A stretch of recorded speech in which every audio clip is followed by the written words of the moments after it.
What is the measure of a full life? Is it seizing the day? Appreciating the little things?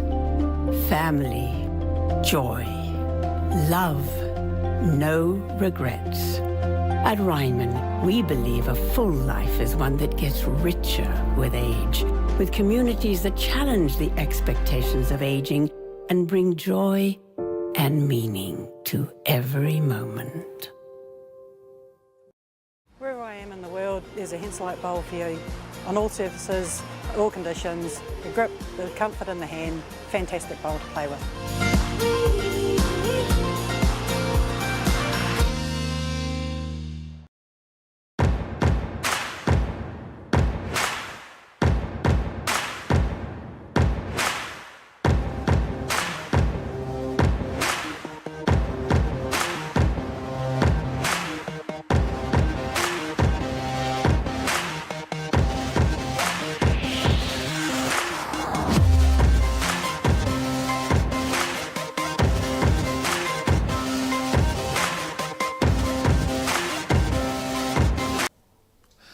Good morning and welcome to the Bowls New Zealand coverage of the Foxplan Bowls Wellington Champion of Champions Finals Weekend, broadcasting live from the Nainai Bowling Club, and we join you with coverage of this first finals of the weekend, the mixed pairs final between the Stokes Valley team of Giovanna Williams and Jordan King, who are taking on Upper Hutt's Teresa Crowhurst and Bruce Barr.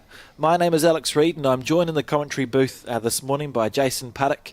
Firstly, good morning, Jason, and for our viewers, can you please explain what are the conditions of play for this event? Morning, Alex. So this is obviously a new event, new Champion of Champions event. This year we'll be playing 14 ends of 2-4-2 bowls with no time limit, so pretty straightforward there, I think. It made sense to me, which is a good start. So a new event on the calendar, is it? The Champion of Champion mixed pairs? Yep, so obviously Bowls New Zealand have introduced a National Champion of Champion mixed pairs this year, so albeit quite late at the beginning of the season, so a lot of clubs have rushed through this event trying to get it into their programs.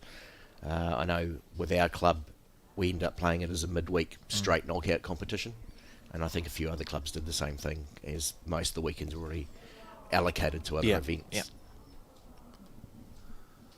So this here, Bruce Barr, we were saying, is it 3 of the 4 of these players we found all junior bowlers? Yep, that's right. Jordan is in his 3rd season. Bruce is possibly in his 4th or 5th season, and Shavana might be in her 4th season as well. So 3 juniors out there, which is great to see. And there are quite a few juniors actually across the weekend that are competing in the semi-finals. Always makes me feel like the sport's alive and well when you sort of get to a finals weekend and you look around, there's new faces popping up at the pointy end of these competitions. Yeah, look, I think Champ of Champs does that as well. You find that a lot of teams that come through, maybe not the favoured teams, the draw goes their way and they play well on the day. So you see quite a mixture of players across all the disciplines. So 2-4-2, so that's why these players are still still playing. It's like it sounds. You played 2 bowls, then 4, then 2. So 4 in the middle here for Bruce and Jordan. Yeah, so I guess you get the opportunity to lead and skip one end, and then it's almost like a game of singles in the middle when you play your 4 bowls. Well, there's not stickers on the bowls because it's reasonably simple to follow when you've got every team has 4 bowls of 2 colours sort of thing going through. So we'll just pay a little bit of attention. We know Jordan's got the orange speckled bowls. Bruce is playing with those solid black ones. That didn't come out as nice as it could have.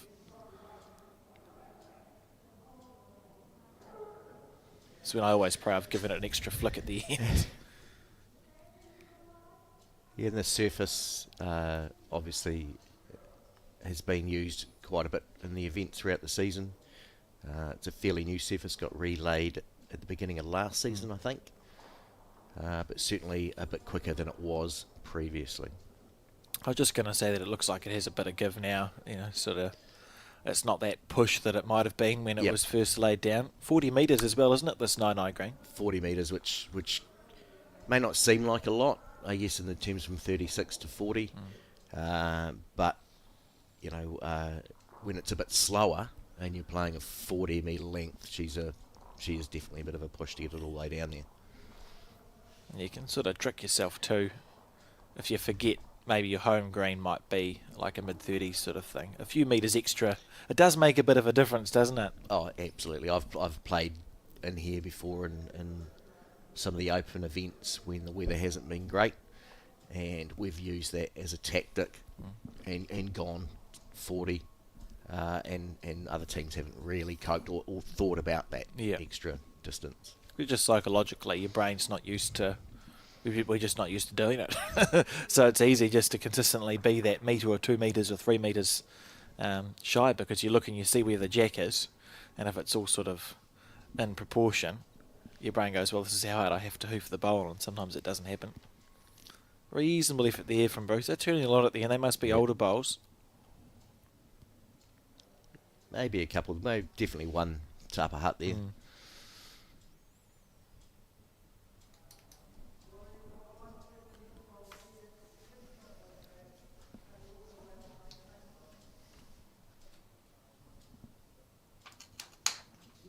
Jordan just having a look as if he thinks it's closer than what the cameras might indicate.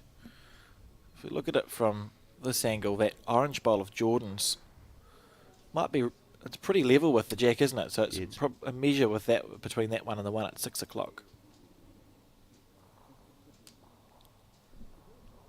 Let's wait for Williams' bowl to come back. Yeah, all the way back to the centre line, so it's a good sign.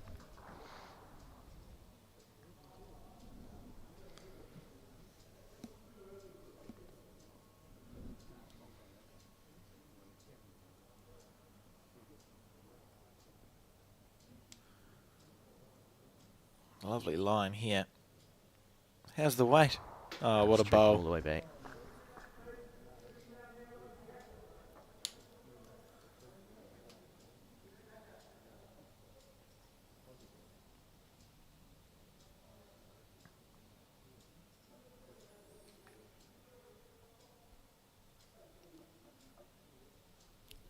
He's looking at it like he thinks it's close. And it was, but just passing through. Lovely effort. Yeah, it's a good effort. Nice weight played.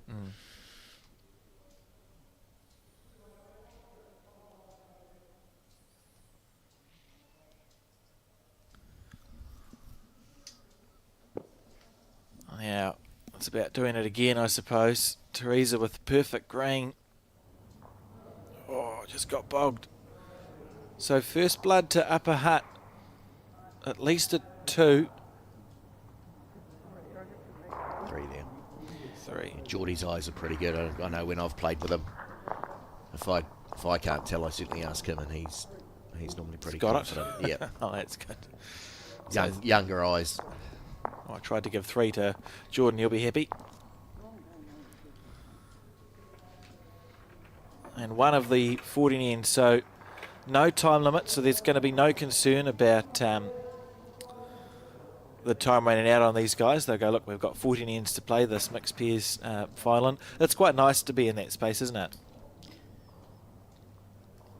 Yeah, I mean, you just relax into the game and take your time as you go.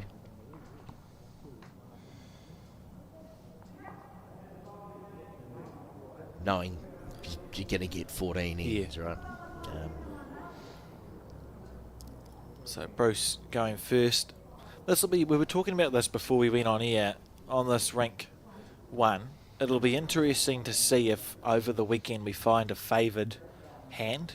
You know, we've had to fit a lot of ranks on the screen because it's a big finals weekend. It'll be interesting to see what that ditch hand, the hand to the right as we see it, actually does. Yeah, and I guess if we see some players with some older bowls, whether or not they can cope with that side, whether they can get back to the centre line. So that's the name of the game, really, isn't it? As if you can get your bowl sometimes the older bowlers are handy because they're going to turn back in across any inconsistencies in the green. That's a lovely first bowl from Jordan King. Yeah, they'll turn through that stuff. But like you said, I think he must have 9 rinks out there today, and that ditch hand will be okay for the newer bowls, I think. But yeah, like I say, some of those older, wider turning bowls may be affected. It's a lovely bowl there from Bruce. So you'll note, if you've never seen the 2-4-2 game before, that Jordan and Bruce are now playing sort of the skips bowls. It's because you take alternate turns. It's actually a perfect game for juniors, really. So I'm unsurprised to see them come through. Yeah, look, it's a good learning game for junior bowlers, right? You get to play all the shots and mix it in with a good amount of draw bowls. As we see here, with Jordan essentially leading off the front here now. And then we'll return in 8 bowls' time and have a go at skipping. And be hoping to add a couple of bonus shots. Yeah.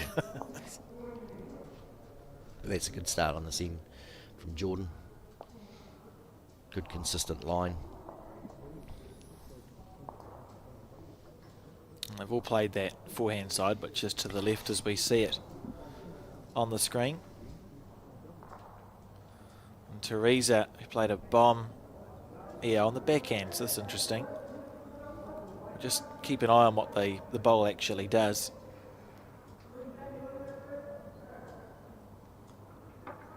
So that's not a huge amount of green she's no, it's just narrow. Yeah, I think, and you Don't probably mind. see a bit of that. I think on that hand you're going to see a bit of that. Is it just a bit scary? It feels quite narrow when you actually go and stand out there, and I think if you, like I say, if you're not concentrating completely, you're probably going to have a tighter line rather than a wider line out there.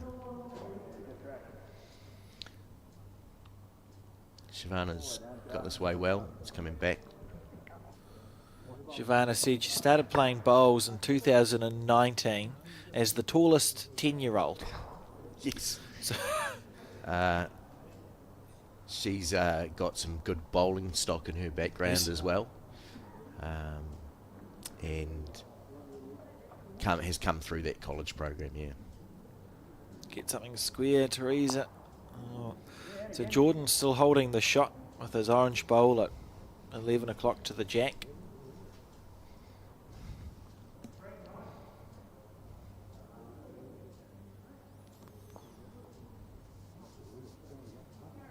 Williams on the forehand. Nice again here. Yeah. She's got the weight. Beautiful green.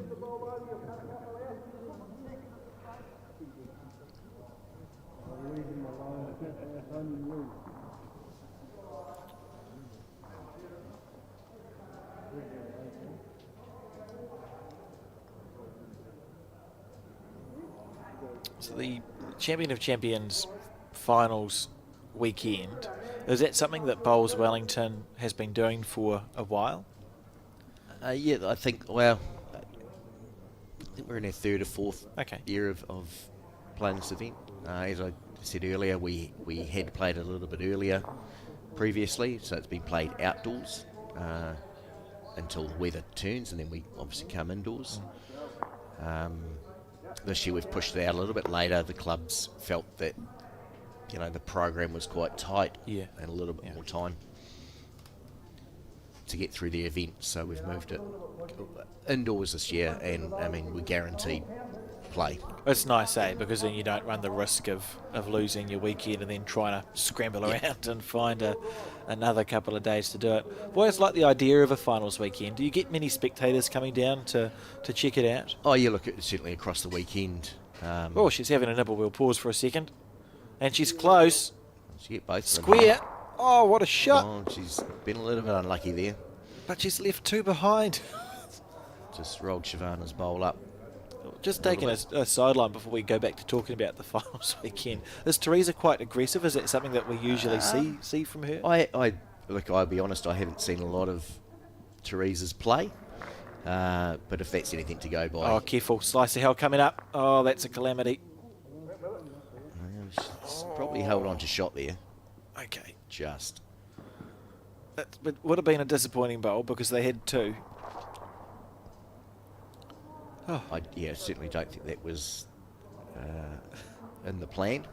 It's just my luck to be. I thought I'll talk to Jason a bit about Bowls Wellington events because it feels like a nice quiet patch in the game, and we've had the most exciting 3 bowls. Well, now we go back to Bruce and Jordan skipping, but essentially probably leading again, right? Yeah. Essentially, the head's reset. There's enough room there. Both of these players will think, well, we could probably get 2 within the distance that's available. Bruce on his forehand, I think. Yeah, I was going to say definitely looked like a backhand shot, but again, maybe his bowl seems to be turning more than the others. So choosing maybe to stay away. If he gets around that front one, he's close. That's incredible. What a shot. So dead draw on the shot. So for Jordan, you just find a way to beat that. Yeah, I think Jordan's probably going to come on the backhand there. And saying that the forehand's open as well, so good he's logic got a choice. with the backhand is you've got Shivana's bowl there that sits at 2 o'clock to the jack. So if you clunk into that on the way with weight to the 2 metre mark, you're still gonna get a good result. Yep. And then he goes and plays forehand. Is he on the forehand? Yep. Is he? Oh, bloody hell! Never listen to the commentary, do they?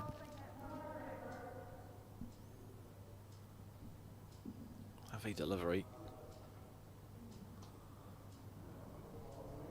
So this is a much wider line than we saw Bruce take. So it'll be interesting to see. He's definitely Look, it's still coming back to the centre line. If he's got the weight here, he's all over it. Absolutely beautiful bowl. Great bowl. That's incredible.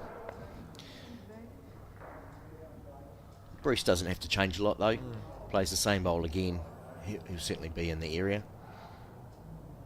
In fact, I think he ran under the jack. He did, yeah. So if he plays the same bowl again, he's going to be pretty close to Jordan's bowl. He just snuck past that bowl that sits at 11 o'clock to the jack. That's really short good bowl. line again here. He could be very close to the jack. This could be brilliant. How's the weight, Bruce? Oh, what an exhibition of bowls we're seeing. See if there's an indication from Giovanna. I feel like it's an orange. Yeah.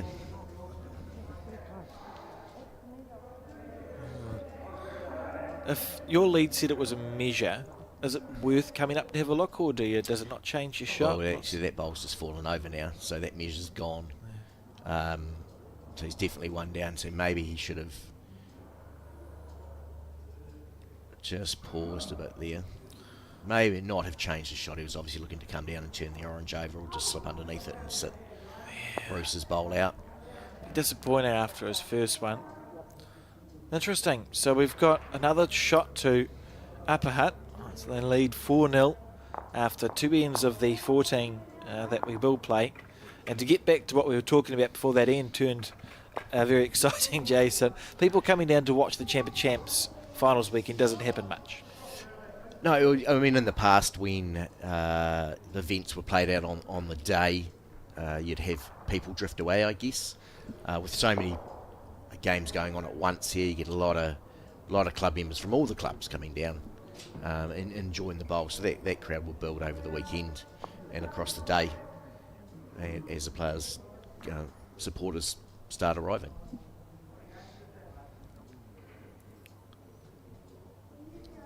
Teresa on the forehand.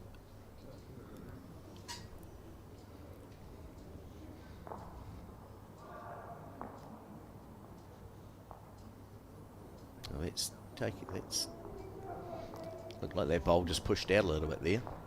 I feel that we're going to see the backhand side, the side to the right as we see it away from the ditch, favoured. Looks a bit more consistent. Yep. Doesn't mean that obviously it never means you can't play the other hand, but I think we'll just see players go up and down on that side away from the ditch, and then there's no anxiety. The problem is we often see players, if you lose a bowl wide, so Teresa's bowl there's a good example. She pushed it maybe a foot wide and it tracked out on her, and every time you play that hand from then on, you're thinking, what happens if it tracks out on me again? Am I going to lose this bowl?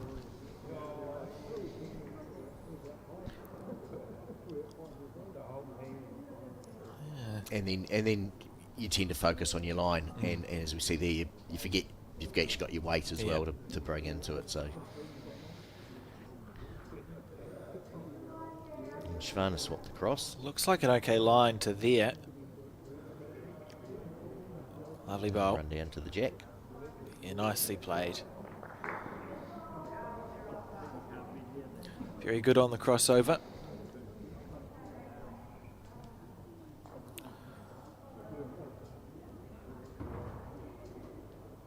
Got a full weekend of Champion of Champions action here from the Nine Bowling Club.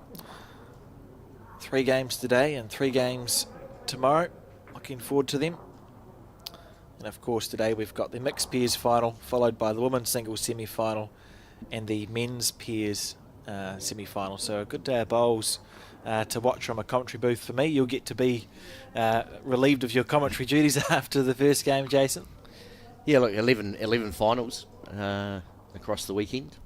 And of course the Champion of Champion junior singles got underway last night with a few games.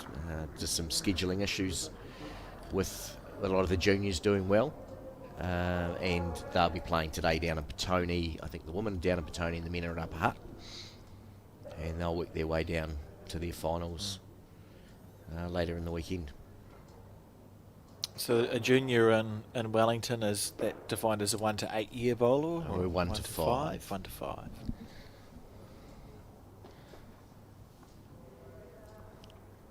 It's quite a nice event. Must be a nice event to have. So all your clubs run a junior singles, Yep. obviously. Is that how it works? That's how it works, yep. And of course we've got Geordie up against Bruce, and they've both won their junior singles at their club. Bruce started his campaign last night and had a win. So those two will be playing again today after this. Busy day of bowls for both of them. Bruce just about navigating that short bowl. I think William's still holding the shot.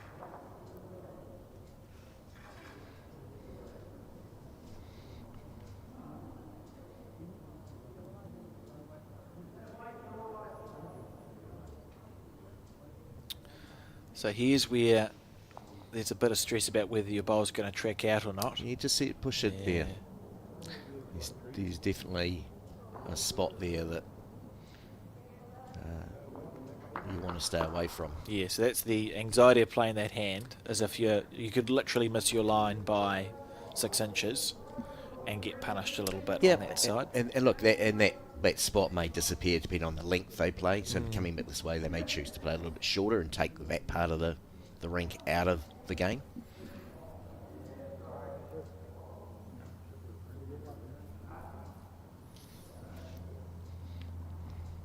They hit try-lanes, these teams. Do you think that's something they may have spotted in the try-lanes? Trial-ins, I find most would just play trial-ins 2 to 2 essentially, or longer than shorter. So Just to get that they full may length. not have actually seen that issue on that different length.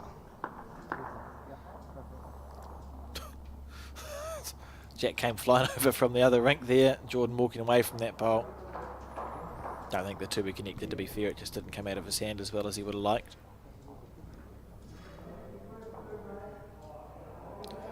Bruce switching over to the forehand. He's playing with black bowls, which nowadays is rare to see, and usually an indication that they're an older bowl.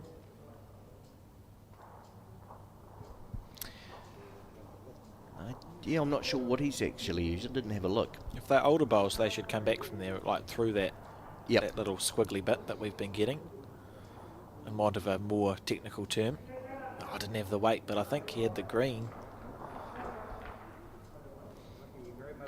Stokes Valley still holding on to the shot here, I would say.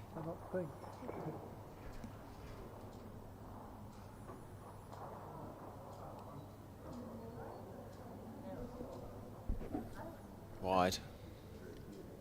Be interesting though, because you can go around straightener. So let's watch this bowl and see if it. No, okay. I was being a bit hopeful there, I think. So what we've learned from that is, if you go wide on that hand, your bowl's not coming back. That's right. It's a good indication of how that hand's probably going to play. And as we spoke about earlier, may see a transition to the other side, coming this way for a bit more consistency. Good to see some spectators already gathering in the background. Wonderful facility here at the 9 Bowling Club. How long's it been as it is for? It must be a few years now, Jason. Yes, Alex. Yeah. Yeah. How does it feel like? About 6 years. And it's been a great facility for the region, and Nine have been very generous in letting us play a lot of events here. Essentially, it's an amalgamation success story, isn't it? Because it's a number of clubs came together to create this 9 Bowling Club. Yeah, so this obviously used to be Park Ave Bowling Club back in the day. 9 interestingly, Park Ave Bowling Club in 9 and the 9 Bowling Club was in Park Ave. Right. That's something that only would happen in bowls. And then obviously working with the council to put this facility together. And on the odd occasion that it rains in Wellington, obviously not very often in the summer, we get to move indoors and complete the events that we're playing. Very good. I think we've used it 3 times this year for the open events, which have hit some bad weather. Oh, I thought she was on the forehand there for all money. That, I think, Alex is going the wrong direction. Oh dear. Oh, that's not good, Teresa. And Teresa's in the commentary booth later on. I'm not sure if I'm brave enough to ask her about that bowl. I think she was asked to be on the forehand to begin with and might have gone, oh, no, I'll play the backhand, and maybe hasn't checked. Oh, that's not good. It's not probably going to come back from there, but looks like one to Stokes Valley there. Have you played many wrong biases in your career, Jason? 2 that I can remember, 2? Alex. You don't forget them, eh? No, I think I played a little bit of junior reps when I first started, and there was a training session for the newer bowlers with the Wellington selectors, and I just happened to be watching, and someone did not arrive, and they asked me to fill in, so I jumped on and properly bowled a wrong bias in front of all the newer bowlers when I was supposed to be one of the more experienced bowlers. That would stick with you. Yes. I get reminded about it. I'm sure it's only been a couple of years. I've played one that I can remember in my life, and it was my first club night back when I was 10 for indoor, and my first bowl went just off the side of the mat, and it was horrific and has scarred me for the next 20 years. But tell you what, it makes you make sure you've got the right bias for the rest of it. And like you said before, I mean, Teresa maybe had a shot in mind, changes it, and I know my other wrong bias, so I had a shot I was going to play forehand, and I got distracted, was talking to the umpire, turned back, and then my skip said go backhand, and I hadn't even really thought about it.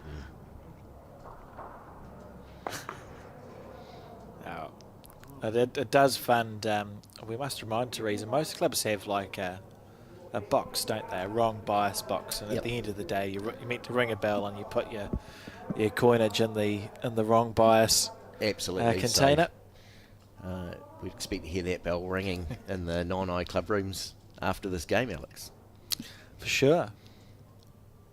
So, and then hopefully her teammates, when she gets back to Upper Hutt, remind her that she has to do it up there as well. The power we have as a broadcast group, right? Pressure. Peer pressure. Jordan falling shy but holding 2.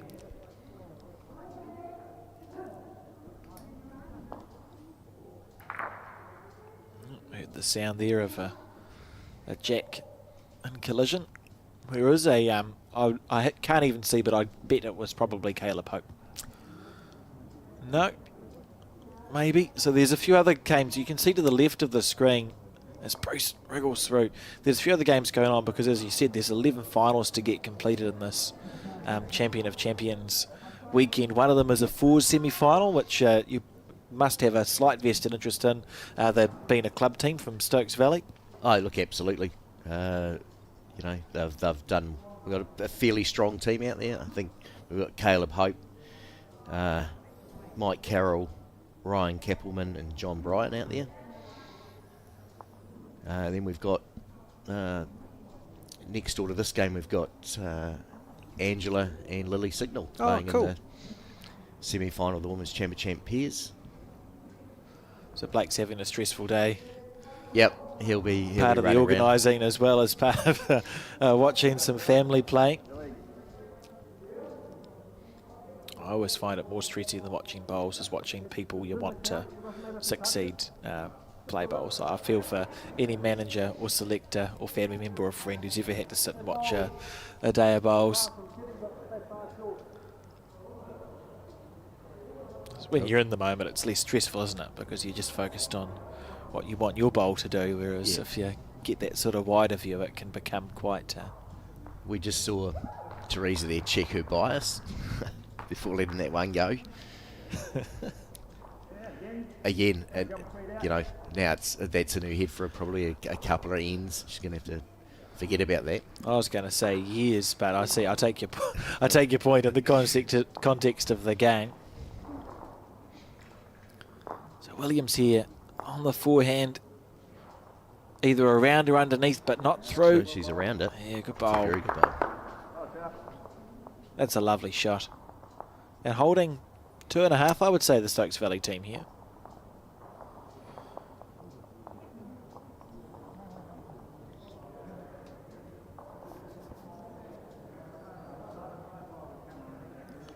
Sort of where for upper hut you can get yourself, and this is a good bowl. I was going to say you can get yourself in a little bit of strife if you don't start from the back and work forwards, because there's not much shot play on if you don't start off with back bowls, is there? It can just sort of, all you have is to draw yourself out of trouble.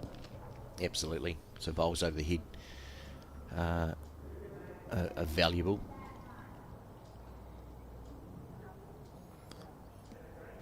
How much is this going to break? Yep, good bowl. Should be in the count.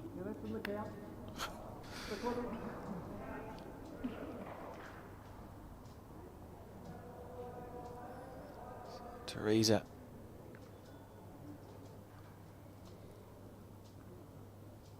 I feel like this is very weight dependent, this bowl, because the green looks okay. She might get caught up here. She might duck under it. No, she's under it. Oh, what a shot. That's absolutely beautiful bowl. If you can see the shot bowl, what would you play here, Jason? Geordie should be calling her down the forehand, down through that channel, through the bowl, the jack, looking to make some contact. Sort of whatever weight you're comfortable with, isn't it? Yeah.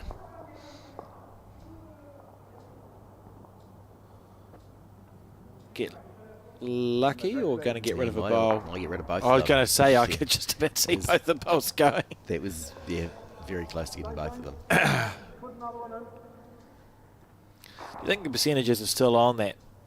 A forehand shot for Jordan when he gets down to play that bowl? Yeah, I think Shavana's bowl over the top there is fairly well protected. If he got to that, he's probably got a bit of the jack on the way through. Yeah, so what you're saying is be very unlucky to somehow get rid of that red bowl that sits at 5 o'clock and not have done something good. Interesting. That is a bit of a block for the quicker bowl, isn't it? Yeah, he's going to have to adjust his weight here, try and get some turn out of the bowl. And maybe that's a good thing. A bit more controlled. Had he gone quick at that bowl, he had the potential of actually getting the bowl onto Shavana's bowl anyway and taking it out. The risk has gone down here, hasn't it? Equally, he's got to be careful with his line here. He doesn't really want to cross the centre line too early because he'll catch one of those upper hut bowls in the front. So this will all come down to when this bowl begins to break. So we'll know at about the halfway point if it's in the vicinity or not. Taking his time here, Jordan King. Right. It's not horrendous to there. No, he's got... When's it going to break? That's the question. Just his weight, I think, and well, he's made some pretty good contact with that. Yeah, he's followed through for another second shot, so the situation isn't worse. Bruce on his backhand, I would say. Yeah. Try and draw a second shot. A full length head, so this will be interesting. And the players will be watching it just to have a look at the green. Bruce will probably be thinking to himself, I'll be brave and take a nice line and just see what happens here. certainly got it out there. Might be just travelling a little bit. Oh, this could go bad, but that was a roller coaster. yep. Didn't even know what to say. As we're watching. So he's sort of... It's probably in a better spot now than it was, though. Yeah, it's gone really well for Hutt Valley.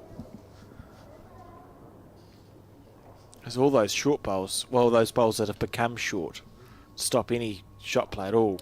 Yeah, Jordan's going to try and probably turn Shavana's bowl over here. Sort of 4 rolls. Yep. Needs to get the outside half of her bowl. It's not past the front. And no lucky results to happen.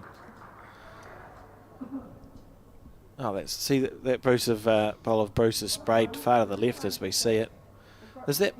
Can you see Shavana's bowl? Probably not worth many, is it? Just a couple, and it could go horrific. He's probably just going to try and draw this. There's potential to play under his own bowl out there and clip the inside of the bowl and roll it away from the head.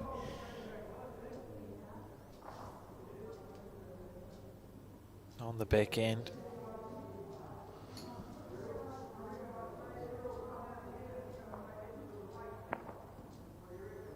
Oh, how's your weight? That's a lovely effort, really. Beautiful green. And it's going to be one more to the Upper Hutt team. So they lead 5-1 now as we enter the 5th end of the 14 that they will be playing. And Ivan, I think, has entered the building. Yep. I can see him in the background. Bruce's brother has arrived. He's been a great bowler in his own right in both codes. Yeah, I'm fairly sure he represented the North Island, New Zealand in indoor bowls. Yes, he played for New Zealand. There's a story about in the Trans-Tasman's going on at the moment in indoor, so it's relevant enough that I'll quickly tell the story while we're waiting for these 2 bowls to be played. In indoor bowls in New Zealand, we put the bowl on the square for the opposition, and in indoor bowls for Australia, they don't. So the international game, we're supposed to try not to, but there's no rule. And Ivan automatically put a bowl into the square for Australia, and they didn't take it very well, so then he continued to do it for the rest of the game. And won, and I love that story. I think that sums up, your Australia and New Zealand, a little bit of rivalry, a little bit of niggle. Yep. No rule against it. We do it automatically. They took offence, so on and so forth. But yeah, been a very good bowler, Ivan, and Annette. Yep. Bar played for the North Island team in indoor as well, so good to see them down here watching Bruce play.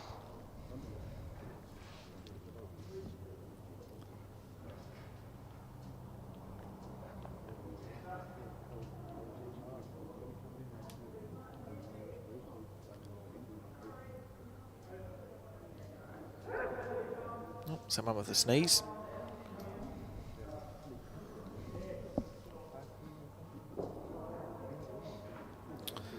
So I've got in my notes here, you're on the Bowls Wellington board.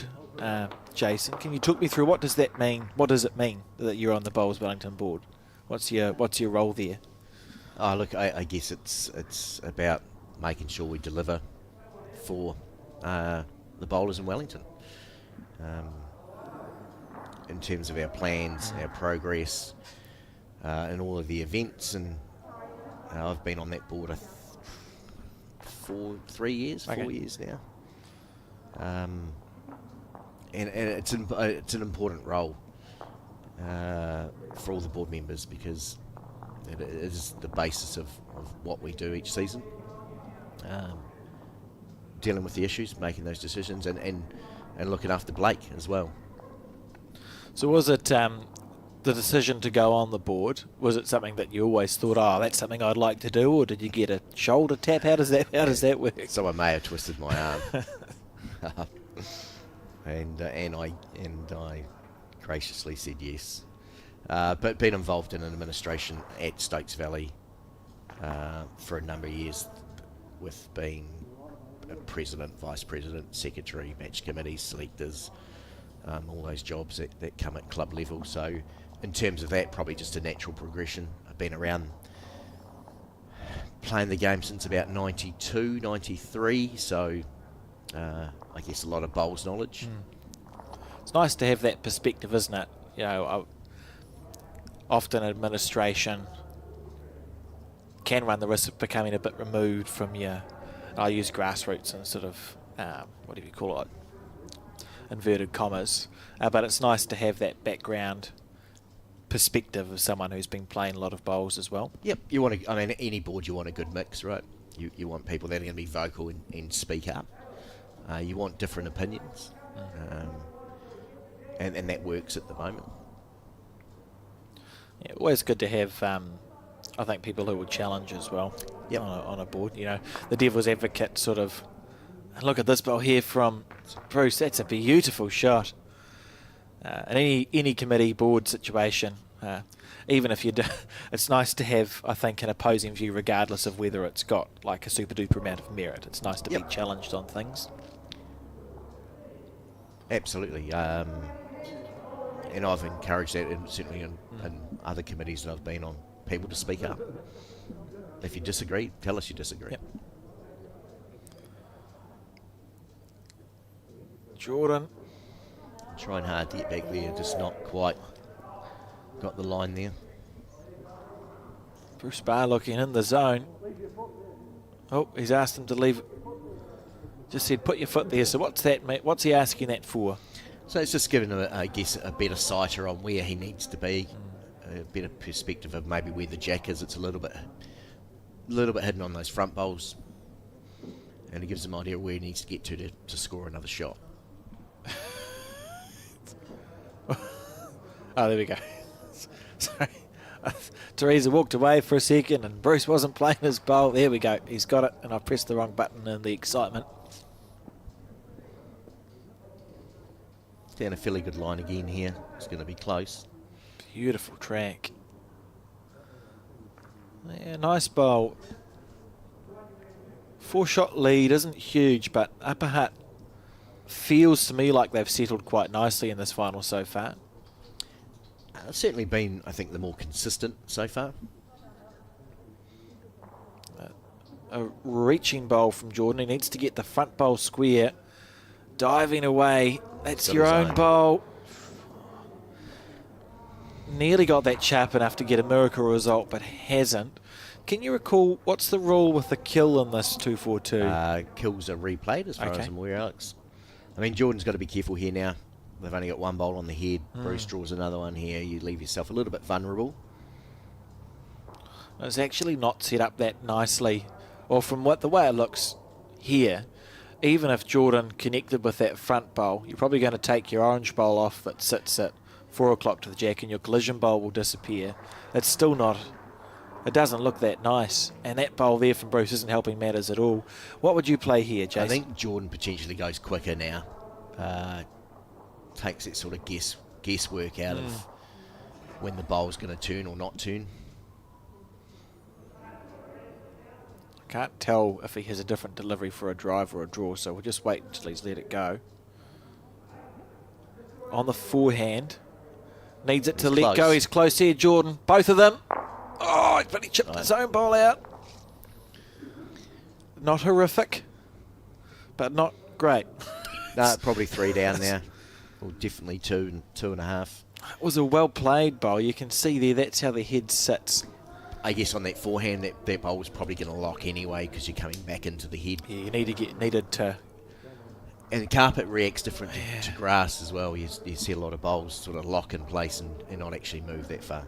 It was something I didn't realise for a long time when I started playing outdoor bowls, is that on a carpet, the bowl in collision sometimes slides a bit before it grips, so plants don't work as well as they might on the outdoor greens. No, and even just drawing up to a bowl, and certainly an outdoor, it's not going to, if it's flat, it's not going to go anywhere. I've seen bowls move on the flat on a draw, and they just edge ever so slightly forward. Just that little shuffle.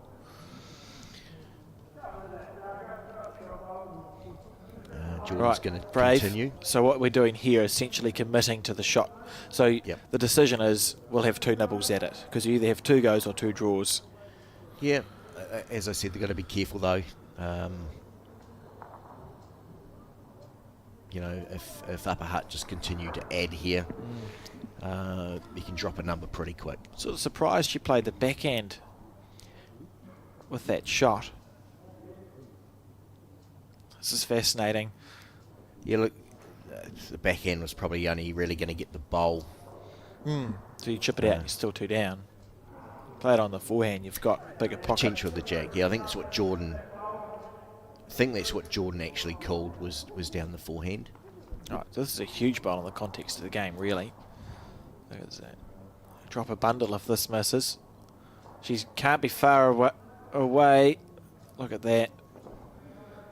A poor end from the Stokes Valley team, and it's going to be a number. We'll just wait for... We'll stick on this camera angle until someone puts it on the scoreboard. Sort of a story of up putting bowls around the head and Stokes Valley not being able to get rid of them. Yep. Just a bit more consistent on that draw.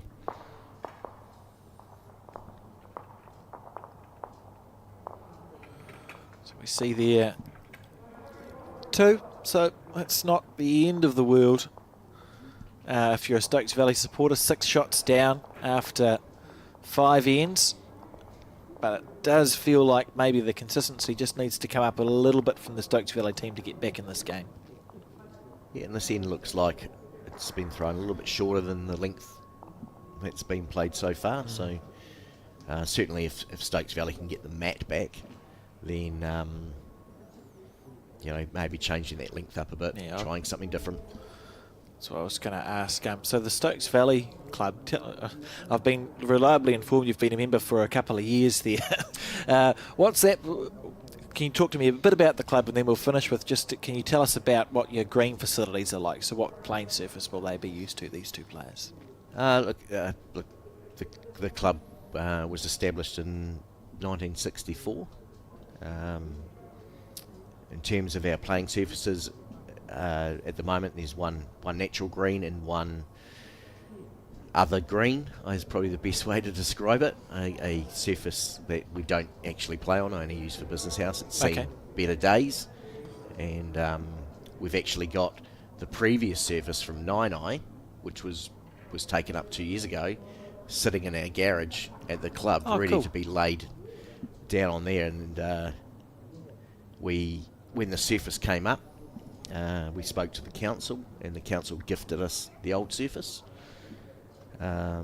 So we're just working through the process of getting that laid so we can have a good carpet surface there as well. Because there was nothing ever wrong with the surface at 9i, was there? It's more the underlay that was the challenge on the screen.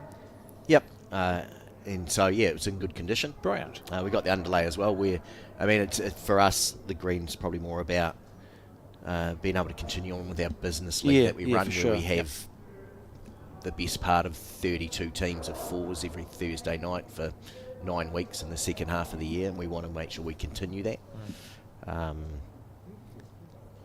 But obviously nestled out in Stokes Valley, weather conditions are quite different from other clubs, quite sheltered. And at the moment, probably a playing roster of men and women of around 50 members at the moment. It's been pretty steady for the last few years.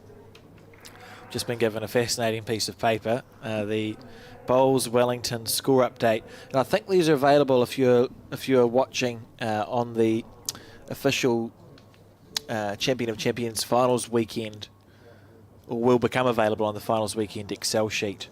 I can see Ross Gillett is going to type some bits and pieces in, so you can check it out there. But if you don't want to go there, I'll read them out for you while we're watching the middle 4 games. So there's a women's pairs game going on. The score is 6-4 after 6 ends in favour of Stokes Valley, taking on Johnsonville. The other women's pairs semi-final, Massey Evers in the lead over Lyle Bay, 8-3 after 6 ends. And the men's 4s, Stokes Valley is leading Titahi Bay 7-6 after 5. And incidentally, Titahi Bay has a very nice bakery. They sell cheap mince pies from memory. The other men's 4 semi-final, Island Bay leads Tower 6-1 after 5 ends. And the men's triples, this is interesting. Lyle Bay have run out to an early lead 10-1 over 9i after 7 ends. 9i playing at home. And the other men's triple semi-final, Plymerton leads Johnsonville 8-3 after 7 ends. So 5 close games and one that's run out in favour of Lyall Bay so far going on out there this morning. And that Lyall Bay men's triples team, skipped by Pete Johnson. He's one of my current junior reps that have been playing for the last few years. Lost the final of the Champ triples last year on the last end. I saw that. And so good to see Pete out there, and he's a actual former New Zealand handball player as well. And owns a DJ company, so he spends most of his nights in town. How good. DJing. How good, unless we've got reps the next morning. And he says, I got home at 3 or 4 this morning. Yeah, thanks for telling me. Fascinating. It's great. Bowls is one of those sports where we have such a mix of interesting people who play it. You've got people like, I suppose, myself and you who've been playing for the large portion of our lives because family, parents and grandparents played. So you've got your sort of your bowls families that come through. But then people like Joe Evans of Al Smith, who were just about in line to play football for New Zealand and had a go at bowls when they were in their early 20s and thought, oh, this is an interesting game, and took it up in our 2 of our greatest of all times. Yep. People who have professional sports lives and get to their 30s where bits and pieces start to hurt more than they used to and go, oh, we'll give bowls a go. People who live full corporate lives and finish that and then retire and take it up. There's such a wide range. It's great. Yeah, coming from all backgrounds, right? And it's good to see people coming in from other sports. I think that's probably a big area where we can tap into. And in fact, sure. The board in our recent meeting have had a couple of meetings and looking at potentially trying to tap into that market and introducing those other sports and getting them to try outdoor bowls and setting up a competition where you've got football, soccer, playing rugby or netball teams and hockey teams actually coming into clubs and playing against each other, and like I say, introducing the sport to them so that when they choose to move on from their career of whatever that may currently be, bowls becomes a real option. Yeah, I mean, the beauty of our sport is you don't really age out of it. Yes, I mean, that's one. Yeah, it takes it takes some of us a long time to age out of it, which has its positives. And I mean, if you look at something like when you get to that sort of top level of reps, and we talk about the Wellington rep team, it's going to take probably a while for a few of those guys to come out of that team because they've got so much of their career left in front of them. Fantastic for the Wellington centre. That's a great bowl from Jordan to sit there and think, you've got this core of players who realistically, unless something happens where they want to, life happens, you could literally play at a top level for 10, 20, 30, 40 years. It just comes down to your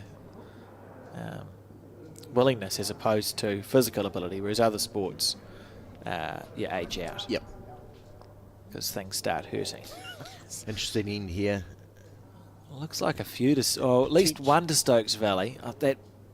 That bowl to the right is probably holding them out of a few here. I think Shavana called that one in a measure. So Jordan's going to have a look, and he potentially looks to come and sit. I think Bruce's bowl out on the wing there. If he can sit that through, he potentially makes a 6 here. Huge moment. And they've played, it's been from consistency from the Stokes Valley team. We've been rambling on about ages of people who play bowls, but look at the grouping of the Stokes Valley. They're sort of more past the head than short. Yep. Nice green. Yeah, no short bowls ascend, and we've got six bowls level or short from the upper heart team, only 2 over the head. It's easier for Jordan if he's only holding the 1, then the risk and reward is fine, because if you do tap that black bowl, so we're talking about the bowl at 3 o'clock is holding Stokes Valley out of about 4 shots, and there's a bowl shy of that sits at maybe 2 o'clock to the jack. If you're only holding 1 and you roll the 1 at 2 o'clock to the jack in, you're still only holding one. Yep. If you're holding a couple in your bowler, it's not quite so good. And you may sell out, but absolutely, I think the reward is there to play the shot, and when you get the opportunity. And it's good to see. I mean, Jordan obviously has a background in indoor bowls, so very good at calling and seeing shots to play. He's under here, so this... Well, this could work just as well if he's through the jack. Doesn't want to touch the jack here. Oh, he has. Oh, that's worked out quite well. Actually, brilliant is what that is, if it's alive. That's potentially 4. Accidentally brilliant. Maybe 5. I think it's definitely 4, I think. It was a shot that looked actually too hard to play. Unless that shot he was playing, maybe... He put I'm he put his foot on the bowl that we thought he was going to try and remove. But look, the position was there, is what you would say. Like a very I mean, again, we spoke before. Yeah. Upper Hutt had 6 bowls, either level or short of the jack, and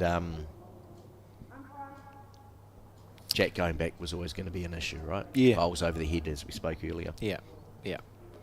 So whilst it was not the bowl he was going to play, had the position. I looked at the possibility and thought it's actually too hard to do that. Why would you? But yeah, that's what happens if you put the position in. Oh, so an umpire's call. I think they've taken 4 out already, Alex, and just measuring Jordan's last bowl there. Cool. We just watch a replay of that bowl, and Jordan's the person to watch here. So he knows he's underneath. Oh, he's in full panic. No, he's not even. He's in full panic, but he's got the jack. Okay, based on the reaction, I'm going to go and take a punt and say maybe he wasn't looking to play that shot, but you wouldn't be unhappy at the result. No, it's a great result. And certainly it's going to close that score right up. So the umpires have been called. And you measure from the... there we go. You couldn't pay me to be an umpire. It's such a great job. It's just sort of... I don't need that stress in my life of everyone watching to see what I'm doing. So from the jack to the bowl that's sitting flat first. And then to Jordan's orange bowl. So if this is in, it's going to be 5 shots to Stokes Valley. Close. Very close.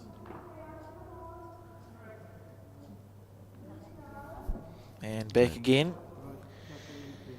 Might just favour Upper Hutt here, I think. Have you ever had an inclination to become an umpire, Jason? Has that been in your bowls bucket list? No. Yeah, fair enough.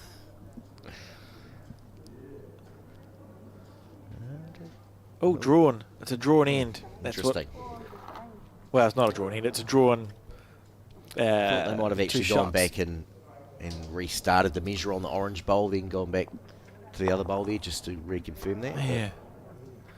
4 nonetheless, so 5-7 the score, and Stokes Valley have come roaring back into contention. A good end. And now the question is, because we were talking about whether they would change jack length, which seemed like a good idea, but they've just scored a 4. I suppose we're popping the jack back. I don't know. What are your thoughts? Would you change the jack length here? I think, as I said there, that jack was thrown a little bit shorter than previous ends. And has obviously been successful for Stokes Valley. And we've seen them, again, rolling up a bit shorter. Whether this was their tactic, I mean, with juniors, one of the things I talked about, my juniors, is the importance of jack throwing. Yeah. A lot of people just see it as a way to start an end, but it's a lot more than that. It's setting you up to win the end.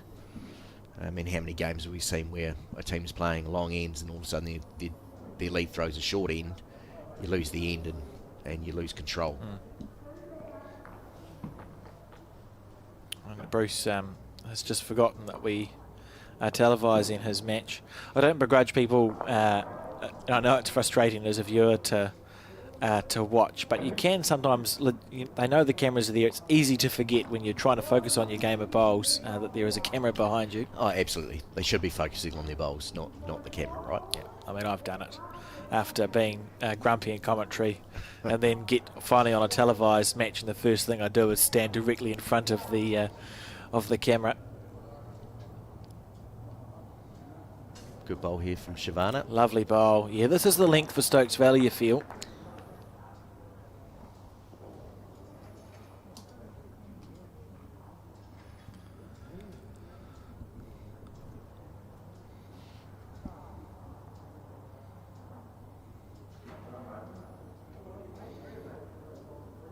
Seem to be tracking all right. Where's the weight? Just coming up short. Just shy. Certainly seeing that the impact of that shorter length. I think you're right, Jason. Yep. I think the consistency we saw at the start with Upper Hutt has just gone off in the last couple of ends.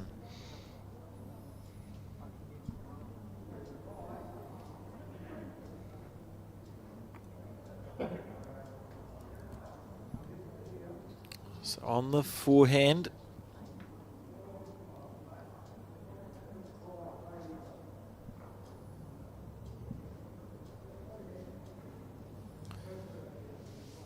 Very deliberate action from Jordan. Certainly takes his time, doesn't he? Yep. Sort of goes through that process. And come up. Good result. Come up. Yep. With the reward. So you talk about your juniors, Jason. Is there a few in the Wellington region that you've got coming through at the junior level? Yeah, you look, sport for choice. Brady's done a good job with the college bowls program, so we're starting to see those players come through, and certainly we had a rep game last week. Jordan was unavailable, but we had 3 other players that have come through that program. So at the moment we've got 4 out of the college bowls program coming through. One sitting in the back there, young Marshall Kenny, who looks like he'll go on to be a very good bowler. He had his debut last weekend. Oh, cool. For the 1 to 5 team, and played very well.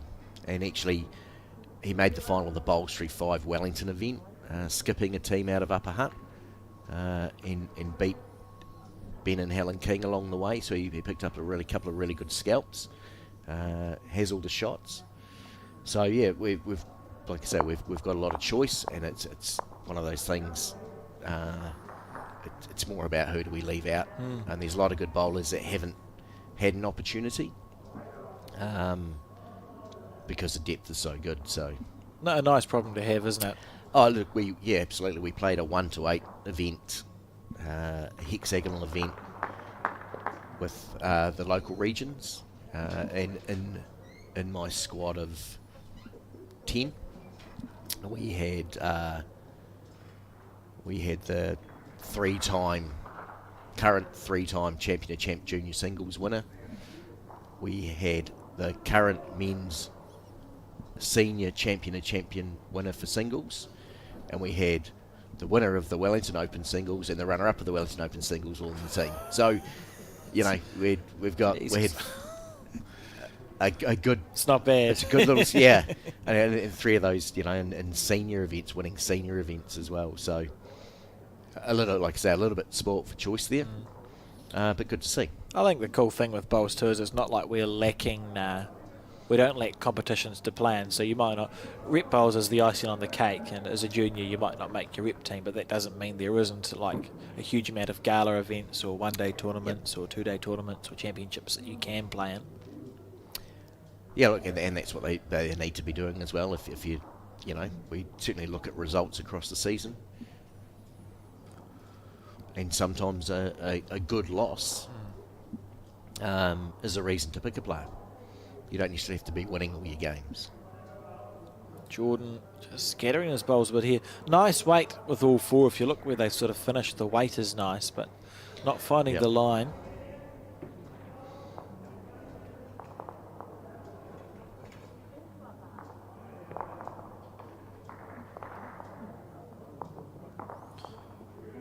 Bruce on his backhand.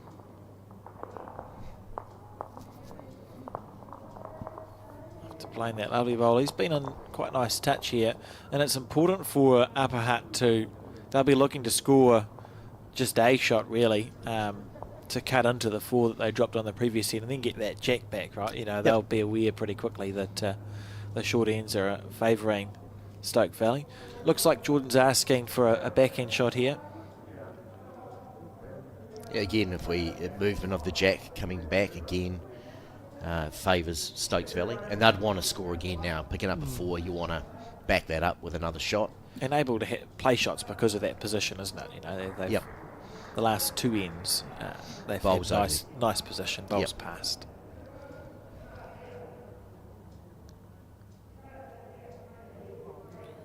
When's it going to let go?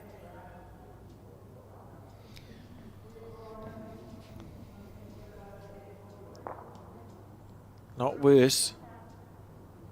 Yep, that's fine. I think the weight was pretty good there from Shavana as well. That weight contact on the jack possibly gets him another number. Means your collision bowl's going to stick with the jack as well. You're not blasting the head open. There's a tight line under there though, so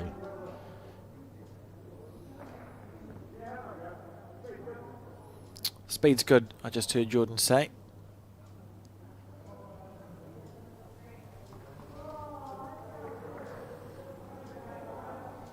it's not a bad line. Very Break. close. Oh, it's Just going I to think hold. She's added a bit of extra weight there, Yeah. I think.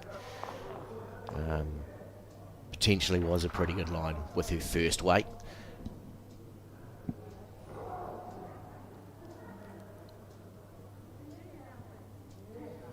So the line was lovely. Teresa just looking to try and add here if she can get past there, but it's going to come up short.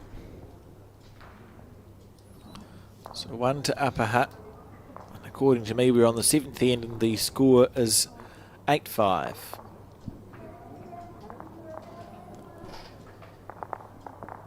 Still feel like upper hut probably slightly in control. More in control perhaps than the Stokes Valley team at this stage. Look, absolutely. We're halfway through. I mean, Stokes Valley have only scored on 2 of the 7 ends. So that would indicate that Upper Hutt have had the better of the running so far.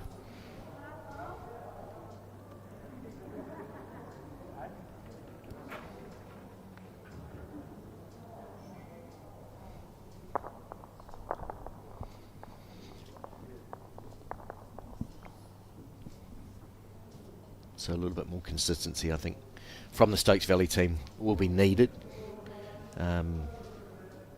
And certainly trying to reduce those numbers when they do lose ends and try and keep them to ones to give them the chance to... I mean, if you can get yourself to the end of the game and still be in it and have a chance, that's where you want to be. Mm-hmm.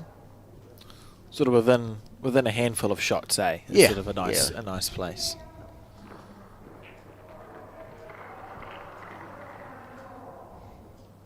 Just a reminder to those tuning in that there is a live score update section of the Champion of Champions Excel sheet that you can find on the Bowls Wellington Facebook page. I'll give it a couple more ends because I feel like I gave an update not that long ago, but I will sporadically read them out. But if you want to jump the gun and have a look, you can find the live scoring on that finals weekend spreadsheet that is available on the Bowls Wellington Facebook page for this Fox Plan Bowls Wellington Champion of Champions finals weekend.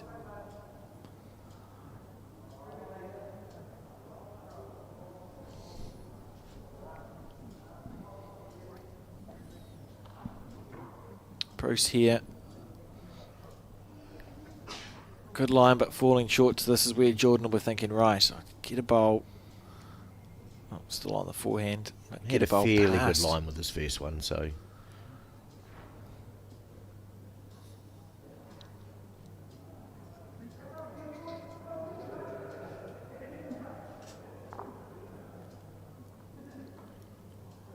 Let's push that one out a bit wider here.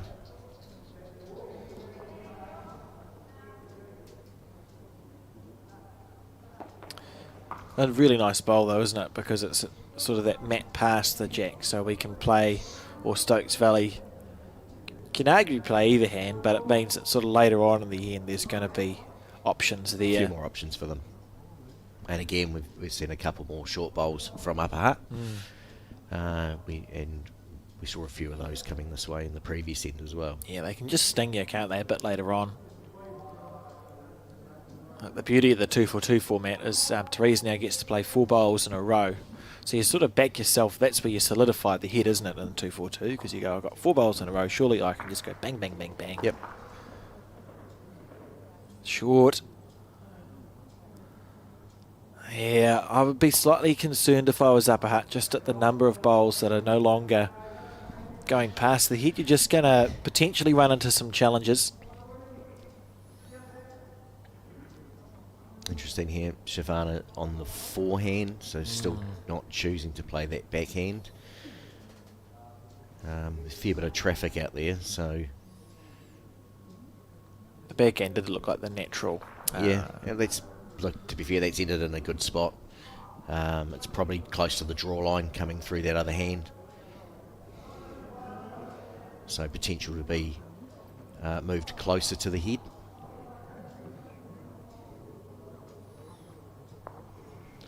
Have you played this game before? Sometimes Psychic. sometimes a bad bowl is a good bowl. Yeah. Right?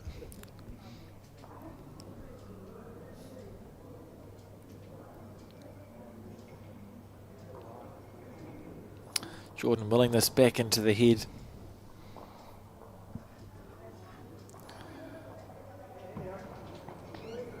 Good shot. But equally now, Teresa's got the same bowl. She's got now her bowl sitting out there. She's got the option of coming under that bowl or, as she did last time, making some contact and pushing that through to the head as well. Bruce is wanting this out a little bit further. It hasn't quite got there. Yeah, warning bells would be ringing if I was the Upper Hutt team. This head is it feels like a golden opportunity for Stokes Valley to score another number coming in this direction. Yeah, but possibly holding 3 at the moment. Shavana's got a fairly good line to there if she can clear the front stuff. Very close. That's beautiful. Yeah. Well played. 3. Yep. Building up nicely for the Stokes Valley team.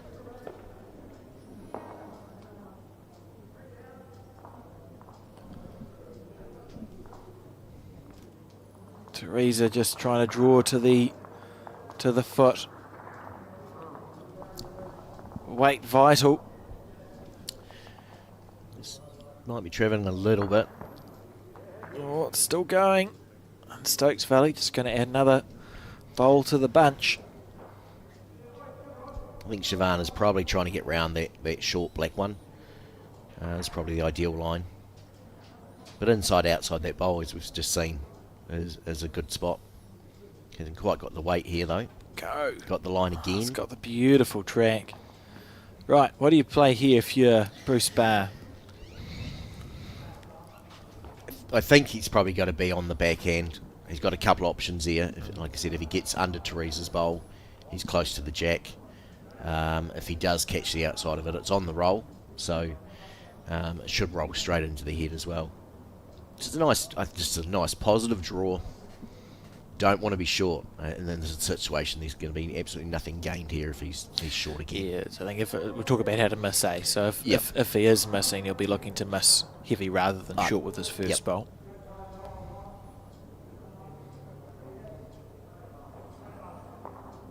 Checking his bias. Yeah, nice and smoothly on the backhand. He's certainly given it some pretty good grass here. Give himself every chance in the world. He's close if he clears that, and I think he has. That's an outstanding bowl. Regardless of how it's sitting now, that's an outstanding bowl there from Bruce. Might have been a little bit unlucky there, potentially still down. It's hard to tell.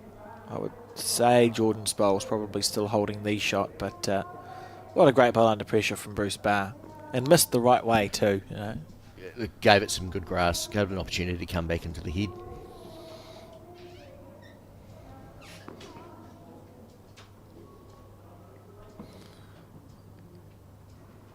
It's probably okay weight, to be fair. See if anyone... Certainly block that hand up a little bit now for Jordan, I think.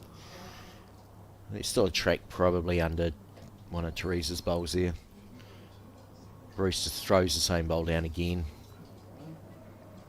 just give it a chance. Did he just say sorry? Looked like it when he let it go, just with a bit of that. Came out with a bit of a bounce, didn't it? I think he knew, and you can see him in the background, hands on head. I'm not sure if he knows how many up or down he is. That's probably blocked. Looks like there may have been an opportunity for Jordan to sit that bowl out. I'm not sure whether it's actually worth much more, but onto the backhand. Certainly looking to add another one here.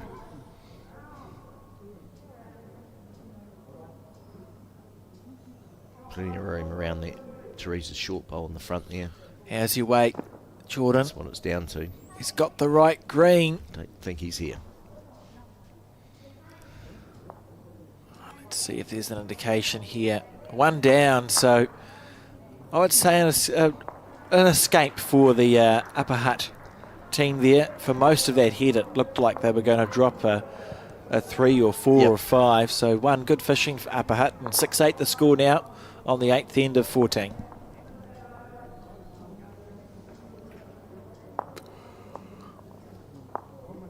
Keep an eye out for the jack length. We think it'll be on the shorter side.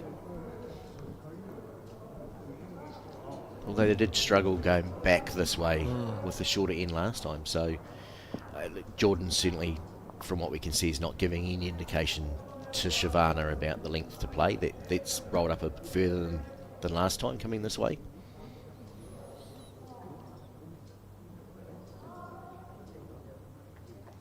Yeah, it is a longer end, isn't it, in comparison? It's quite nice as a lead to have the jack, isn't it? You do sort of get a...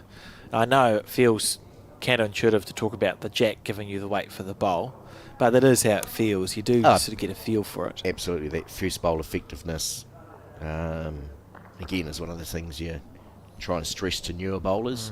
Again, concentrating on your jack throwing and taking that with your first bowl as well. Probably just more the delivery, I think, because you get an opportunity to roll two things with a focus on weight within 10 seconds of each other, instead of playing a bowl and then you sit and wait for a couple of minutes while the other person plays a bowl, then you come back. So just the chance to go through that motion twice, I think, by itself makes you more likely to be good.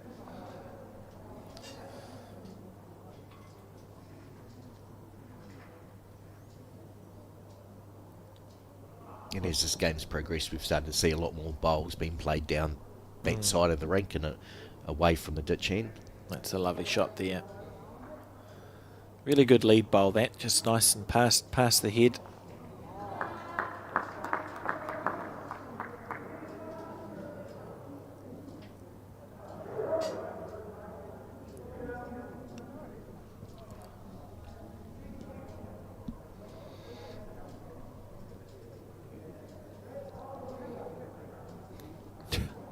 See something on the crossover, sharing a smile.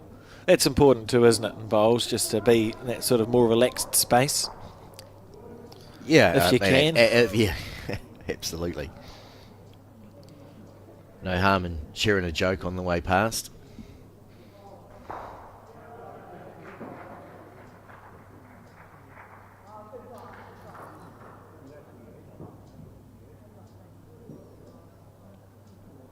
Taking his time. Don't mind this line here. Yeah, he should get back. All on his speed. Yeah, well played. Good bowl. Again, lovely way to start with your first bowl, isn't it? Because you're past the head, then you work your way back towards the jack.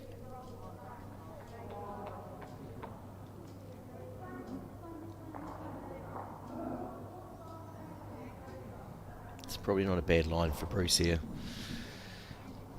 Again, if he gets past that bowl, he's going to be close. Turns it over. He may have potentially made 2 out of that. Yeah, it's a well played bowl.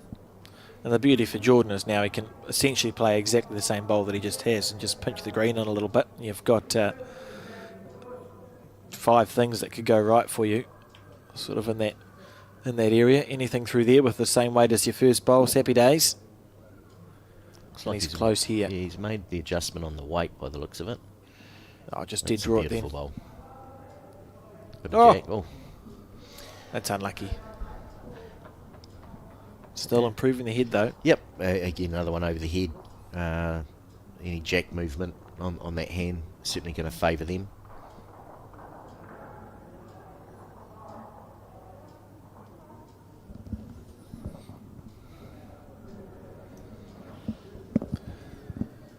So Bruce really looking to miss past with this. Well, not miss past. He's looking to beat past with this bowl.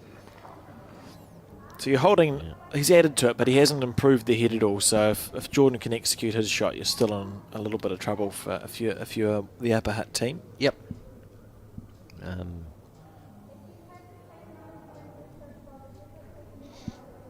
if anything, it's probably give Jordan another bowl to potentially run off the inside of. I think he's pushed this out a little bit here.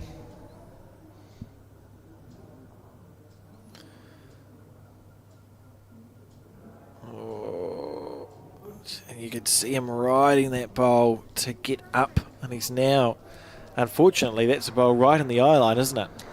Yeah, and maybe a little bit too far away to clatter into and bring into the head. So we may see a change of shot. Essentially acts as a block for the Stokes Valley team. Bruce just having a look and then switching to his backhand. And potentially a good sider for the upper team because Bruce can focus on just getting on the outside of that bowl. Yeah, and you're unlikely that you're not going to knock it up for shot, are you? I wouldn't. You may do, but you're playing the wrong weight if you did knock it up for shot.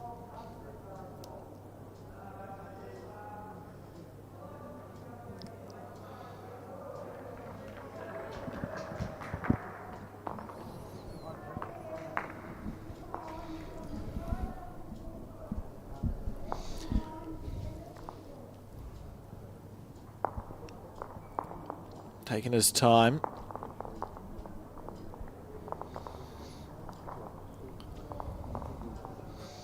Now looking to come under Shivana's bowl there. Make some contact on some of those bowls in the head and hang around. So he's got that sort of weight where... And off this one. Oh, he actually, if he was half a bowl wider, that could have been brilliant. But not to be.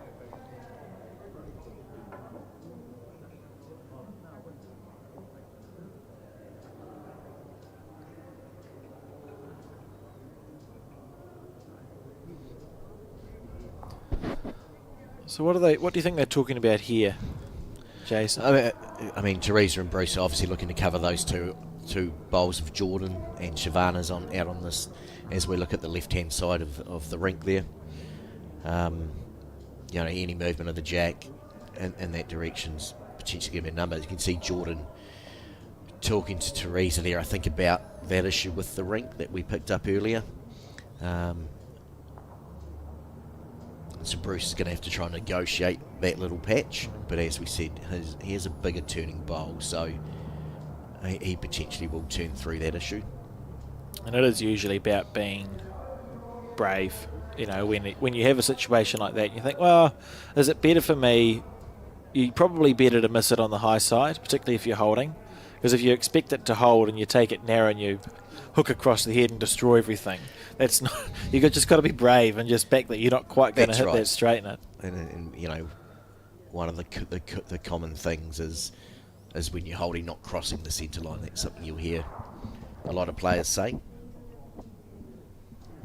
Don't cross the centre line, because if you cross the centre line, things can go wrong, especially when you're holding shots. It's a golden piece of information. Jo Edwards says it a lot when she's on commentary, and she's had an okay career, so I'd say it's quite a good piece of information. And not easy to do on that hand when you know there's an issue out there, and like you say, you've just got to commit to it. Yeah, be brave. If you catch it, you catch it. Reaching through here, must be close. Where is it? Oh, that's there. Okay, well, she had nice weight. Sort of obscured a bit. Oh, a block. We don't see that much out. That's his indoor bowler coming out, isn't it? not a call you see often these days. Such a hard bowl to play, the block. So Geordie and Shivana obviously clearly looking to get some jack movement out to the left-hand side of the screen. Jordan just thinking through options. So he said play the forehand, try and pick that gap. You can see they have got a bit of position, eh? So worst case scenario, if the jack goes all the way back and they're 1 down, there's no real change in terms of where they are now. They're probably 2 down, so it's an improvement. Shavana's close here. Watch this. There's going to be some Watch contact. this. Square. Oh, sorry, team. And that's shot bowl now. Yeah, and got it through. So that's a really well called bowl because it was in the area. Yep, couple of options there. Now, it would be ironic. Oh, she hasn't blocked herself. It's going to be ironic if Teresa's put a block in and now has to get around it. But so Bruce and Teresa are going to have to find a way in there.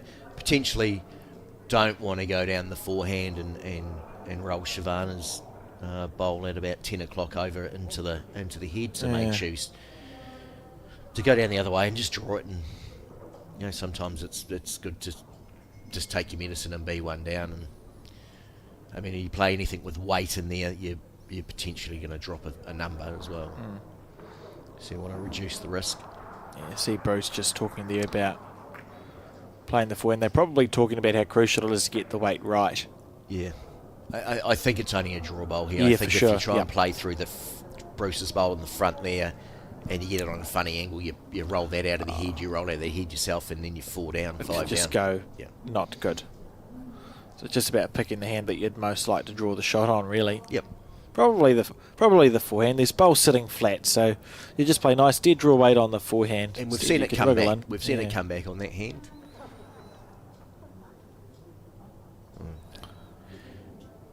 And the forehand is the call. Look, it's okay to there. Yeah, line's not too bad here, but she's got to be careful here that she hasn't overweighted it and catch a bit of the jack. But that was a well played bowl, I feel. Maybe a little bit unlucky there. She gets full contact on her bowl up the front there, potentially rolls it in for shot. So just the one there to Stokes Valley. So we're on the 10th end of 14. And Upper Hutt lead 8 shots to 7 in a very well contested game. Stokes Valley have done well actually to get themselves back into this. It feels like it's anyone's. Well, I mean that's the first time Stokes Valley have gone back to back on ends in this game. So, picking up that 4 on the 6th end has kept the score close enough that they haven't been out of it yet. But now we get, I guess, down to the business end. 5 ends to play. So do you, if you were playing, would you then think, oh, cool, I've got a 5-end game of bowls with a 1-point handicap? Is that how you approach it? Yeah, I think it's just about winning ends at this point of the game. It's the longest end we've seen in a long time. But look at that from Jordan King. There was method to it because that's one of his better lead bowls. Look at that, right behind the jack. And we almost a full 40-metre length there. So again, a test, we might see a few short bowls on this end, as we discussed earlier. So it's just stretched right out.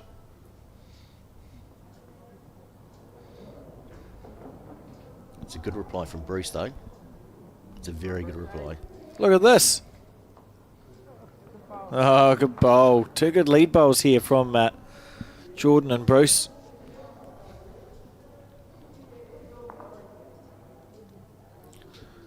Jordan on the forehand.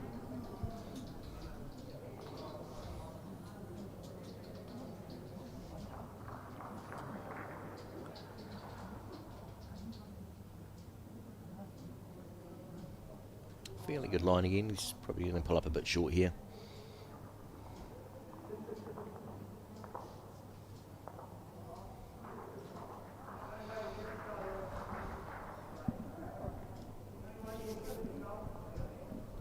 And Bruce now with his chance to draw another second shot.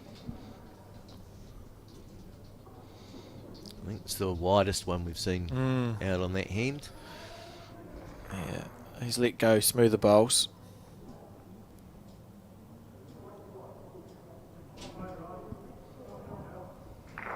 Still the forehand here, do you think, for Williams? sort of ambivalent when I look at Yeah, that head. look, I mean, for me, I'm probably playing backhand because that's all I can play. I don't have a forehand, apparently. So That's nice to announce on a broadcast. Well, you ask anyone in Wellington, certainly anyone at my club.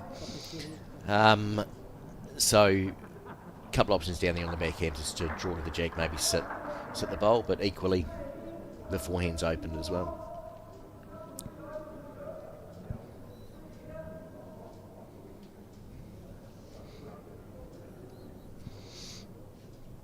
We see Shavana's grandmother, Birdie Love, out there watching cool. today. Birdie won the women's champion singles last year and has been a member of the Wellington rep team this year. There's a reason not to play the forehand. Lovely bowl, but the danger, isn't it, of moving the jack in that direction? Going in towards their bowl, right? I sense at some point someone might be hitting this on the backhand side. You know, we're near the ditch. Upper Hutt could go past with a couple and then reach right through. Need to get past with your first one, though. How long is it going to hold for?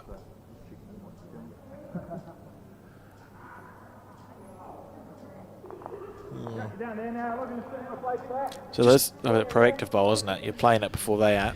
Yep. And again, missing in good areas if you're going to miss. Upper Hutt have to be careful here that they don't leave that one bowl there and be a little bit vulnerable. Yeah, and that turn, because it's a long end, isn't it? So it just gives your bowl that little bit more time to track through. Oh, look at this from the player's point of view. It's quite inviting to play a reaching bowl if you are Upper Hutt. Equally, I guess if you a little bit wide though, and you've got that sort of reaching weight, you potentially Chip tip it your out, bowl out yeah. of the head, and then it doesn't look as good. It's not threes won't be thrilled that she's fallen short twice, though, to be fair. No. You know, it's sort of 2 bowls to recover.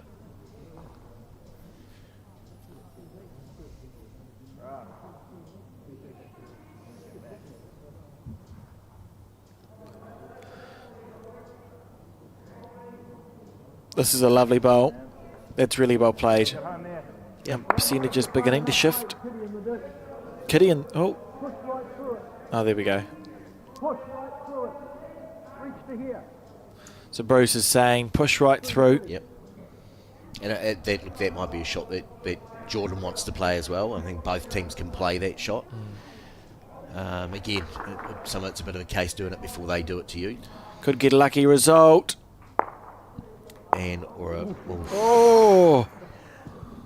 That was nearly really bad for Upper Hutt. But the bowl she's hit's locked in there. Locked Potentially, in. like we said before, you know, you chip that bowl out, and it's not looking good. Shavana's missing in good spots. You know, that bowl disappears, and Shavana's bowls are all going to count. Oh, thanks, Bruce. So Shavana underneath it. So there is a mess. There is a danger. I think she's... This is wait for a quicker. Yeah. It's not... It's...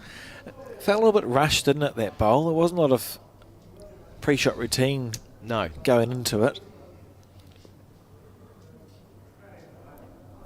Interesting. What do you play here for your Stokes Valley, Jordan? I think Jordan comes down the backhand and looks to either sit Teresa's bowl through or get a bit of the jack and just change it up slightly. Just because And it's saying sitting- that he's got 2, so Yeah. you don't want to give the shot away either. But I think you're going to find that Bruce is probably going to be a little bit quicker. It is about respecting your opponent, I think, isn't it? Like Yep. you're in a mixed pairs final. You can't back them to not get it. You know? No. Or at your peril you would. But again, if he finishes over the head, that jack's coming back. It still gives him a good option to score.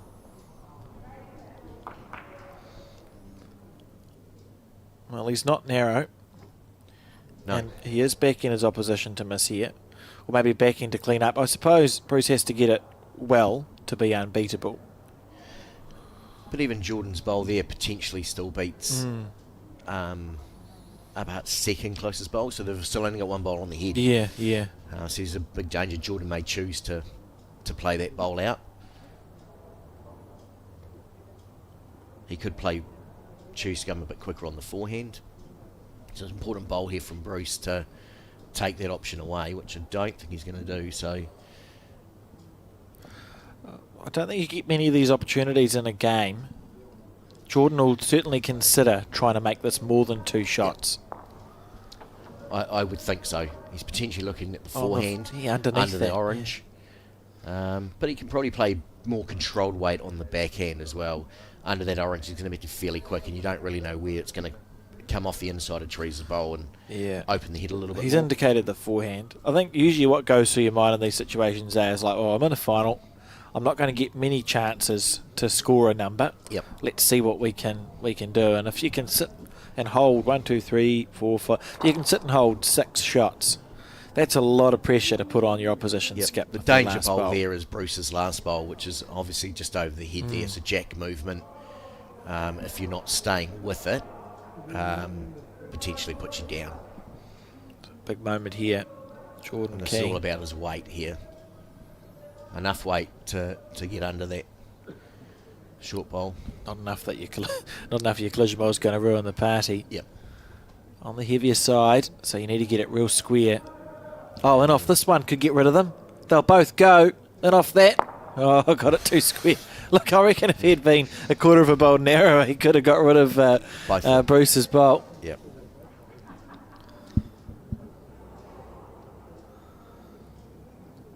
I like that he took the chance there, though. Yeah, look, Jason. and I think Jordan's indoor background, like I say, he knows how to play shots, he knows how to read shots, which is a great part of his game. And Bruce now too light. Yep. Wanted to keep the same weight as his first bowl again.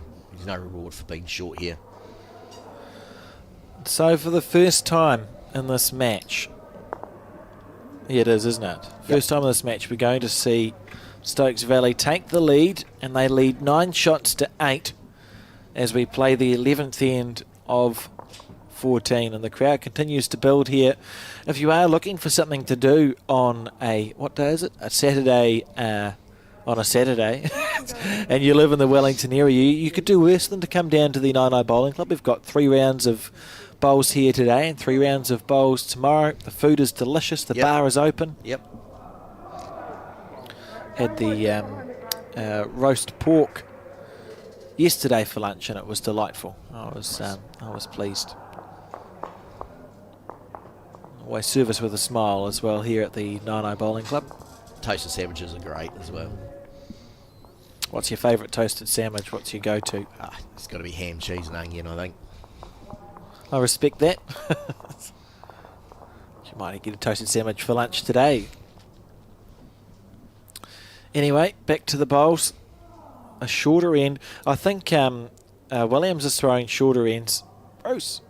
And Jordan seems to be throwing longer ends from the Stokes Valley point of view. So maybe it's just what comes naturally to the man of the hand. They're probably not even really thinking about it. I think they're probably just delivering the jack. Deliver the jack, and where it goes is where it goes.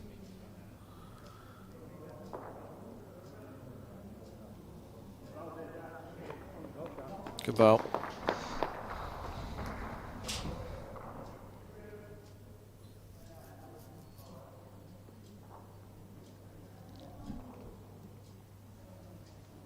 Teresa on the forehand. How's the oomph? So it's over the head. Good bowl. You've got to be happy with that. As we've said, probably too many short bowls in the last 3 ends from the up hut. Yeah. They just you end up getting punished regardless of whether your opponents execute the perfect shot, because the percentages all disappear. You know, if you have a lot of short bowls, your best result is probably 1 or 2 shots, and your opposition's best result's like 3+. So you end up it's not a recipe for success. And you find yourself potentially not being able to play shots because you're just trying to limit the damage, right? And you can't actually there's no shot to play. You're not going, oh, there's a cool ball on here for 3 or 4. It's like, oh. Because if I miss, and I take that bowl out, I'm 5 down. Yeah, so, exactly. Good bowl here from Jordan. Lovely bowl from Jordan King.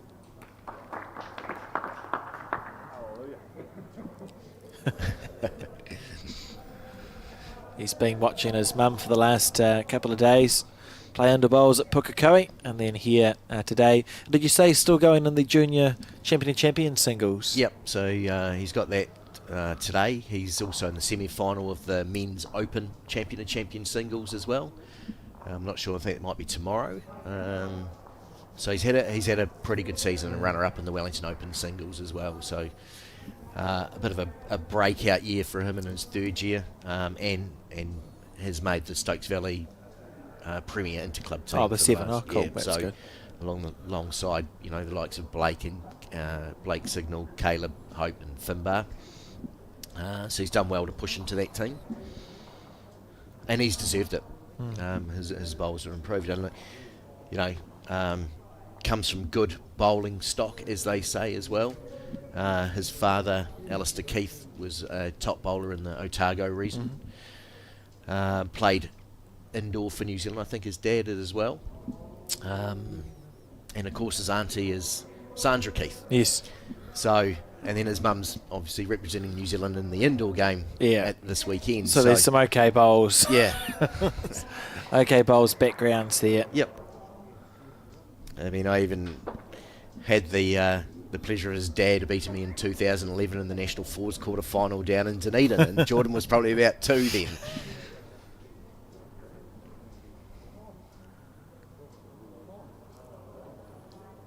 We do see that a lot in this game. It's just the very much a family sport. It is cool that you can play. There's other sports where you could socially play with your family, but how often at the Nationals do you see sometimes 3 generations playing together in a fours team competitively? It's like there's a history of our fathers and sons and brothers and mothers and daughters, etc., doing well. The Khans come to mind. Yep. What other sport can you do that in? And of course, you got Liam Hill and Bones and Jamie. So Neville feels like he's been around for as long as his bowls.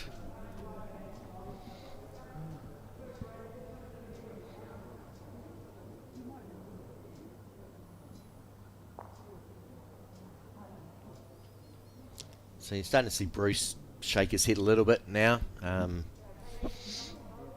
Well, it's an interesting psychology, isn't it? If you're the team that's been leading all the way and at one point would be feeling pretty comfortable, it's interesting when suddenly you're faced with a situation where you're 9-8 down, there's 3 ends to go, and their heads haven't really been in your favour for the last half hour or so. And then you have to think, well, how do I get myself out of this? Sometimes you'll see people go get a drink or go to the toilet or scream. Let's go somewhere. It's a poor bowl from Bruce. He'll be disappointed with that. I think,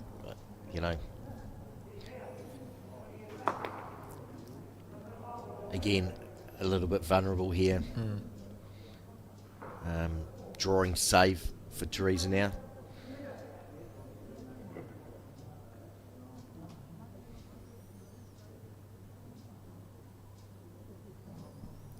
Make their way down to play their bowls. Williams first on the forehand.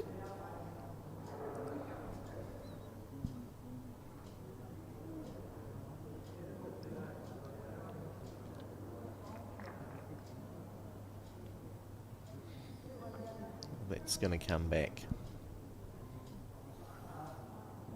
Oh, would have if it had a little bit more weight, like it was on that nice path, wasn't it? Interesting.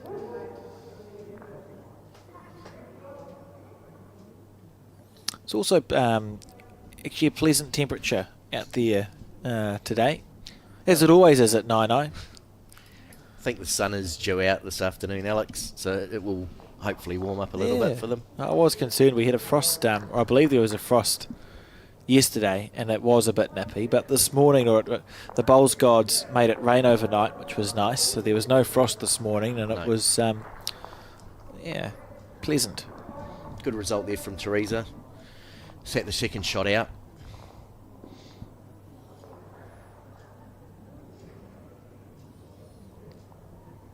Where's the bowl? Oh, there it is.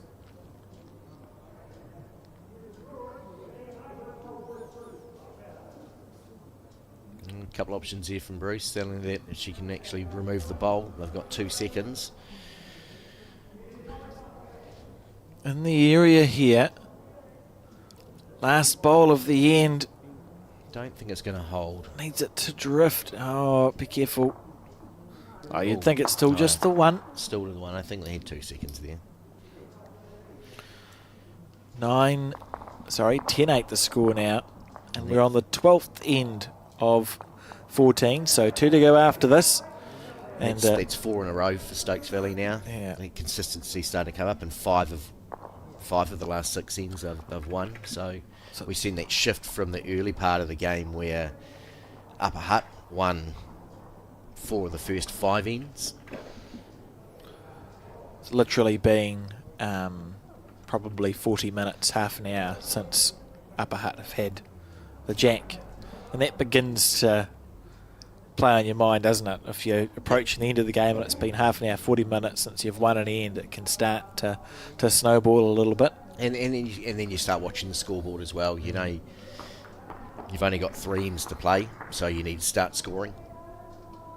Whereas Jordan Shavana, if they can win 2 of these last 3 ends, they home and host. Yeah, they're guaranteed to have at least a 4-shot lead at some point.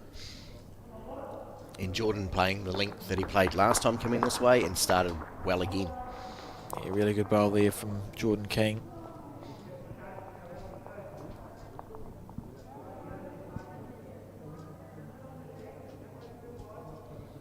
Bruce on the forehand, there we go.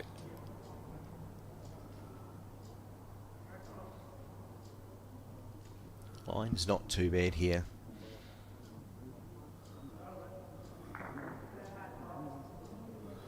Keep running. Line.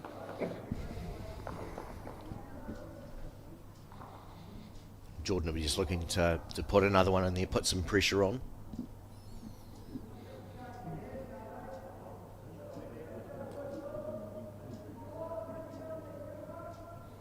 Doesn't really want to be short with this one, so if he's going to miss, he wants to miss over the head. So you've done your job with the first bowl and you've drawn the shot. Yep. It's a good bowl. Yeah, nice lead in there from Jordan.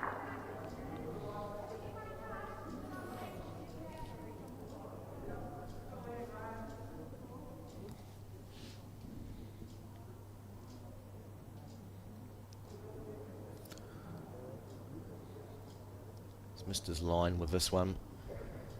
Under the line, underweighted. Again. Yeah, and work for Teresa to do. And you almost, if you're Teresa, you're almost thinking, at the very least, maybe if I miss heavy with all my 4 bowls, so I'm in that nice pocket past the head, then Bruce can come through and play his 2. Don't even need the shot. It's fine if Teresa doesn't get the shot here. Just be passed with all 4 on either hand and then work from there. Certainly don't want to leave yourself in a position now, I think, at this stage of the game to drop a number. You drop a number here and it's a long way back in a couple of ends.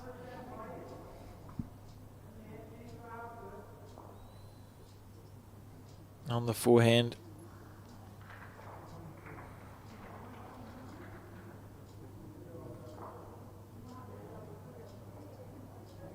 It's a nice track to it. Just needs to run. Yeah.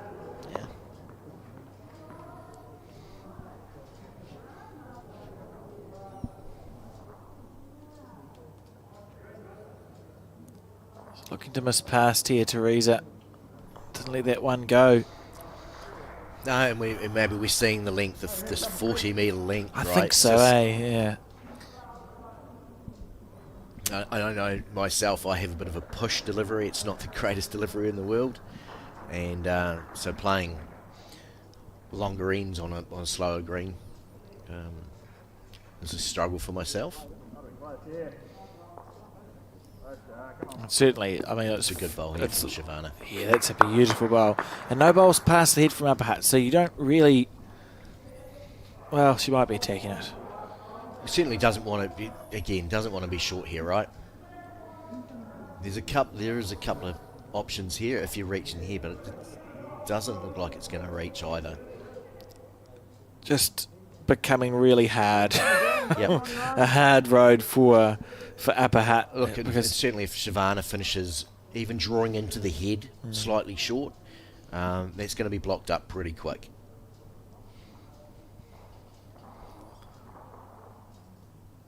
Nicely down again here, I think, if she's got the weight. beautiful effort.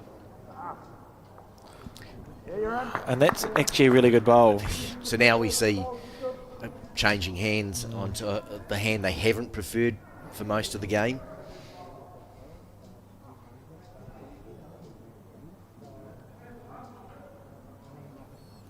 If it doesn't clear the front one, that's going to be under the head. It's unfortunate for upper hat that they still have no bowls past the head, because you just can't. There isn't shot play. It's actually hard to see a shot on. Again, we go back. They're just essentially drawing to limit any damage now. Yeah. No real opportunity to play a shot.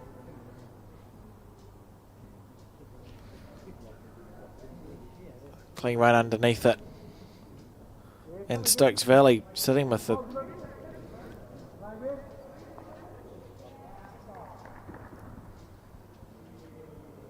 Bruce just showing Teresa where the... She can, again, where the jack is. Get down through her own bowl. Out there at about 2 o'clock. That's poor. Yep. Just want to head the weight. Yeah, you can see it's finished sort of levelish. So a massive bowl here from, I mean, I hate to call it early, but I feel like if Bruce doesn't draw a second shot, Stokes Valley certainly go in the favourites for the next two ends. They lead by 2 now, score 3 or 4 here, and good luck, upper hat. And Jordan, he's got the luxury here of just playing the forehand, adding. Oh, if we look at upper hat, what's the most they've scored on an end? It's 3 the first end. Yeah, so that's the most. Realistically, you'd be thinking 3 is probably your best number that you're going to score in the next 3 ends. So you actually can't afford to be behind more than 4 shots if you're upper hat. So 1 down here is great fishing, but more than that, it's a hard way back. If they drop 1 here, they're going to have to win the last 2 ends. They probably can't afford to drop another end. You almost feel like they can't afford to drop more than 1 shot. Yep. It's just a bit too much work to do. So Jordan Keane here, making sure he's not creating any targets for Bruce. That's a lovely bowl. Just past the head. That's well played. So Bruce looking to certainly reach down through, like I say, I think through Teresa's bowl was probably the target. So you're playing a shot where you're actually reaching the head rather than trying to dead draw it in this situation. I think if you try trying to dead draw it, you're probably going to end up short. So at least pick a shot that has you reaching the head. And that's certainly what I encourage him in the juniors. Taking his jersey off for his last ball. He knows the pressure, knows how important this bowl is going to be. Bruce Barr. Jordan King. Are you allowed to follow your bowl down in mixed pairs? You'd almost see Jordan... Well, there's no time limit, so I don't see any... Often in these situations, you'd see Jordan follow his bowl down because you want your opposition to know that they're under a bit of pressure here. As well. Beautiful end from Stokes Valley. Look at that. It's probably in the count. No back bowls at all from upper hat. So what do you do? Draw a second shot on the backhand. It's potentially all he's got here. I mean, look, I think with Bruce's bowl, he can get back to the jack. Doable. Yeah. But there's certainly a lot of pressure, and he's going to have to certainly get the bowl away well. They may choose to play some weight to try and change it up, but as you said, there's nothing over the head. I mean, you roll one of those short bowls onto the jack, and that is game over. That'll be 6 or 7. And no shots on. I would say you almost can't even kill it. If you have someone with a real good drive, if you can go underneath the black bowl and hit the red bowl that sits at 11 o'clock, you might kill it to the right of the screen. but that's low percentage. I can't hit it that hard. No, look, and you're right. It's different, and some of those other bowlers would have been probably attacking earlier, so that the situation didn't build. So here we go. Needs to draw a second shot. Up Valley been stuck on 8 shots for the last 40 minutes. On the back end, huge moment.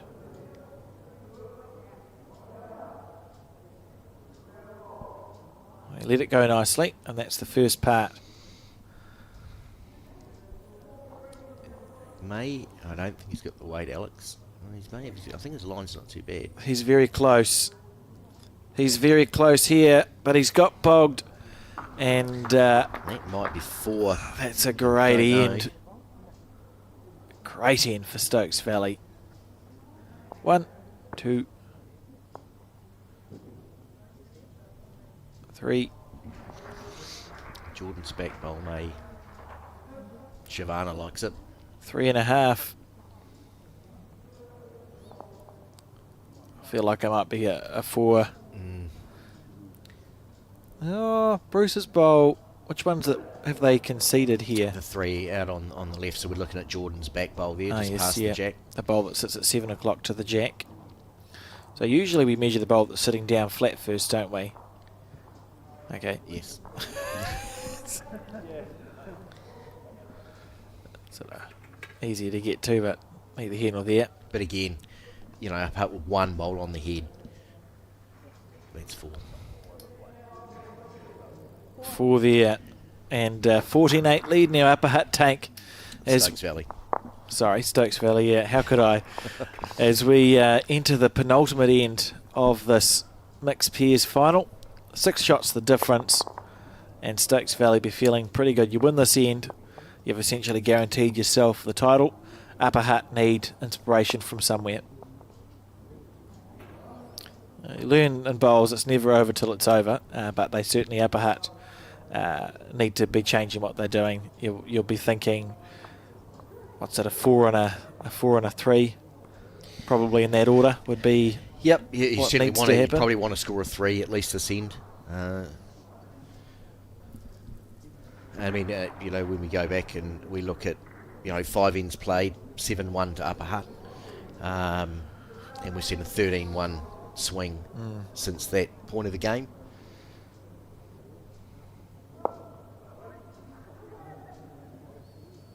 Well, that's a little chink. This is an opportunity for Teresa. If you can get a close bowl here, you might be able to build on that. As you said, 3 is probably the minimum score here for Upper Hutt, and this is the way to do it. This is a good start from the Upper Hutt team. Lovely bowl, really good.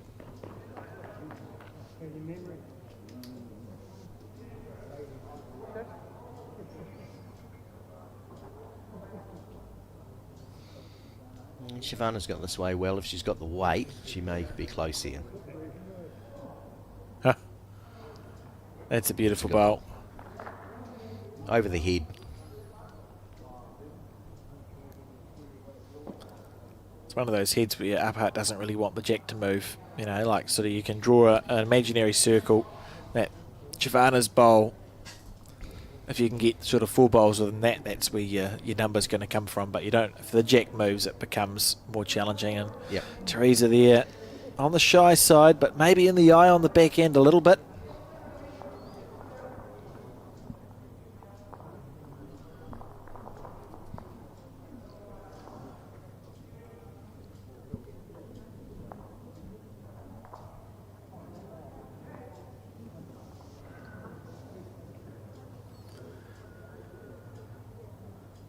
Jordan on the back end.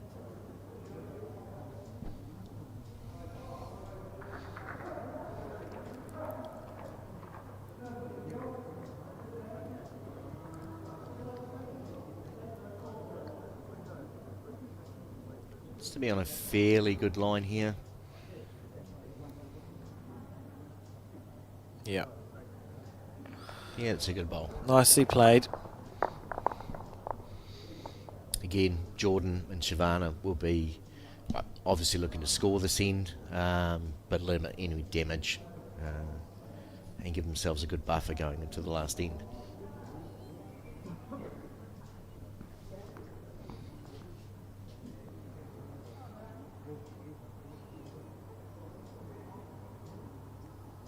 Clean run.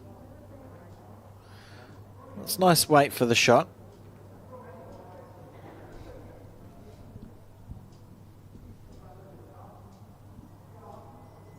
Excitable looking crowd in the background. Steve Reid in the background there, another indoor bowler from Upper Hutt, now playing outdoor in Upper Hutt. So a few around with a background in both codes. Indoor, of course, more of a winter sport. Look at this here from Jordan. Oh, that's a lovely bowl. I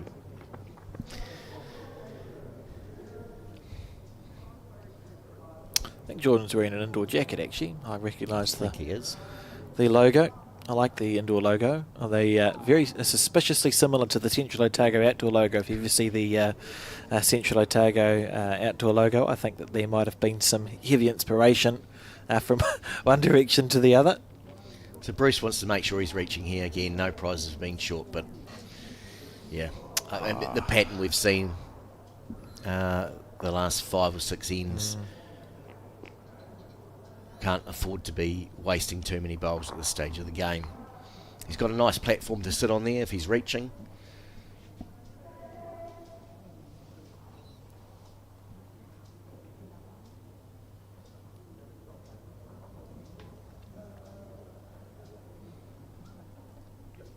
It's all depending on Jordan's weight. Line's reasonably good again.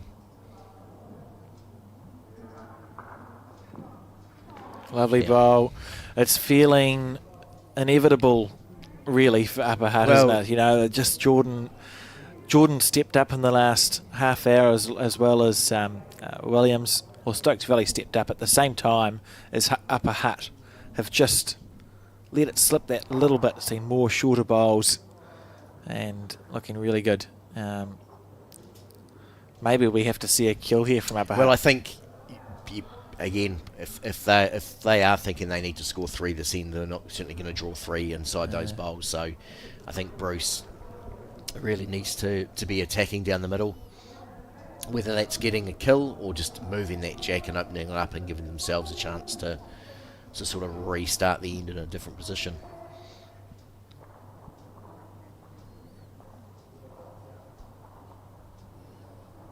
I guess I haven't seen a lot of Bruce in the outdoor game, and he's the question is, has he got the shot in his repertoire, right? Yeah. And where do the percentages are? He's over the head, look, certainly a lot better than his second bowl. Sort of create some sort of chance. We saw Teresa have a... Yeah, but they don't want to leave it too late either. You don't want to really want Teresa going down the other end and having only 2 opportunities to score that number.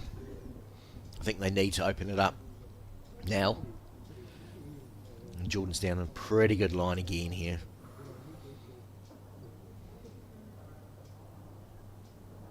Maybe just a bit shy. Well, here we go.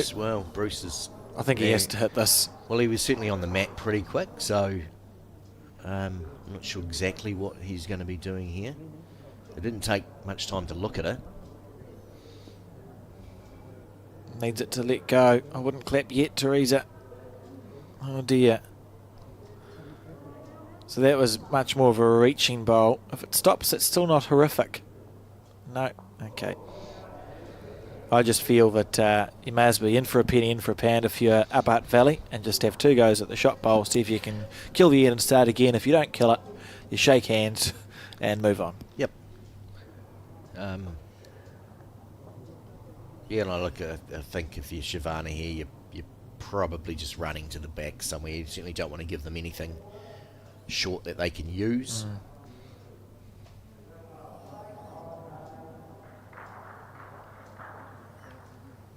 Yeah, so it's about going, we're actually happy with how it's sitting. I would be, yeah.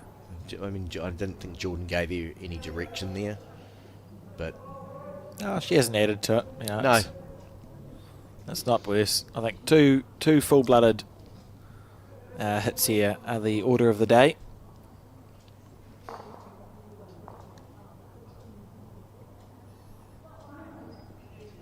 Yep. Off the wing bowl for the kill. Off the wing bowl for the kill. And onto the shot bowl. Oh, good shot. All three oranges go now. What would that do? You'd get a few, wouldn't you? Might be. But may have shot here as well. Yeah. Look, No, Jordan's happy. If Just a block. What's the situation though? Like, what happens if the three orange bowls go? How many is that for Upper Hutt? 2. Maybe 2, yeah. Okay, well, There is a shot there. like that same weight that Teresa played through the orange bowl that sits at 3 o'clock to the jack. Yep, and depending on how you get it, that bowl may lock in there. But that's right on the centre line from Shavana. Played the block which Jordan called. Yeah, blocks the kill, but it doesn't. I reckon all three oranges are going to go here. Just for the excitement, I think all three can disappear. Inside half of the shot bowl, bang, bang, bang. You might get lucky and get rid of the red bowl of Chavana's that sits at 5 o'clock, and then Upper Hutt scores 1, 2, 3, 4, 5. There you go. And it'll be 13. Probably 14 2. last Is it end. 2 shots here to Stokes Valley at the moment, I think.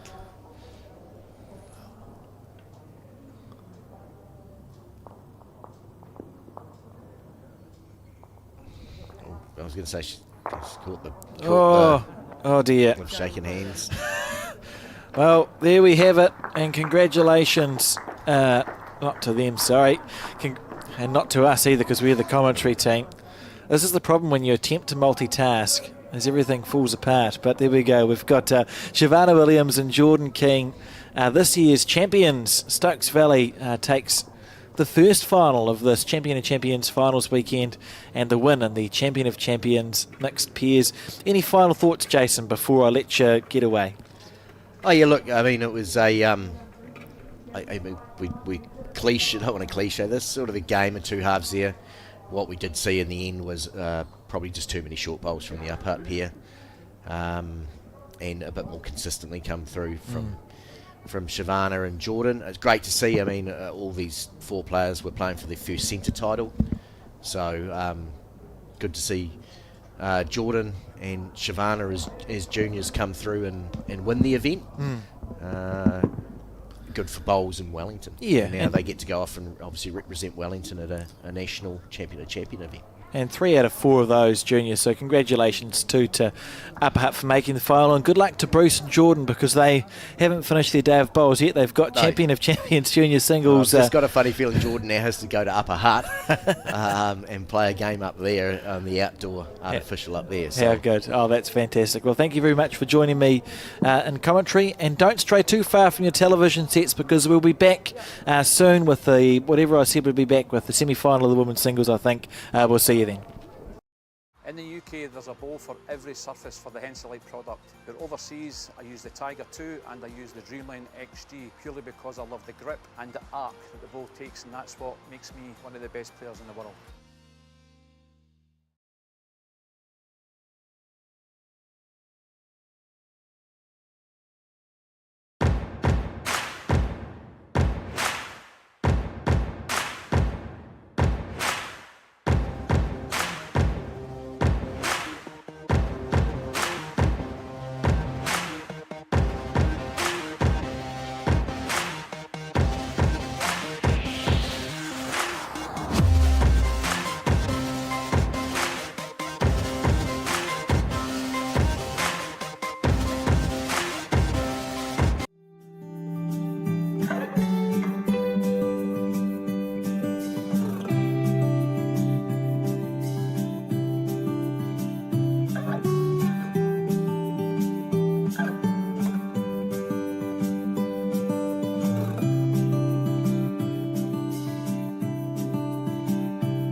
In the UK, there's a bowl for every surface for the Henselite product. But overseas, I use the Tiger 2 and I use the Dreamline XG purely because I love the grip and the arc that the bowl takes, and that's what makes me one of the best players in the world.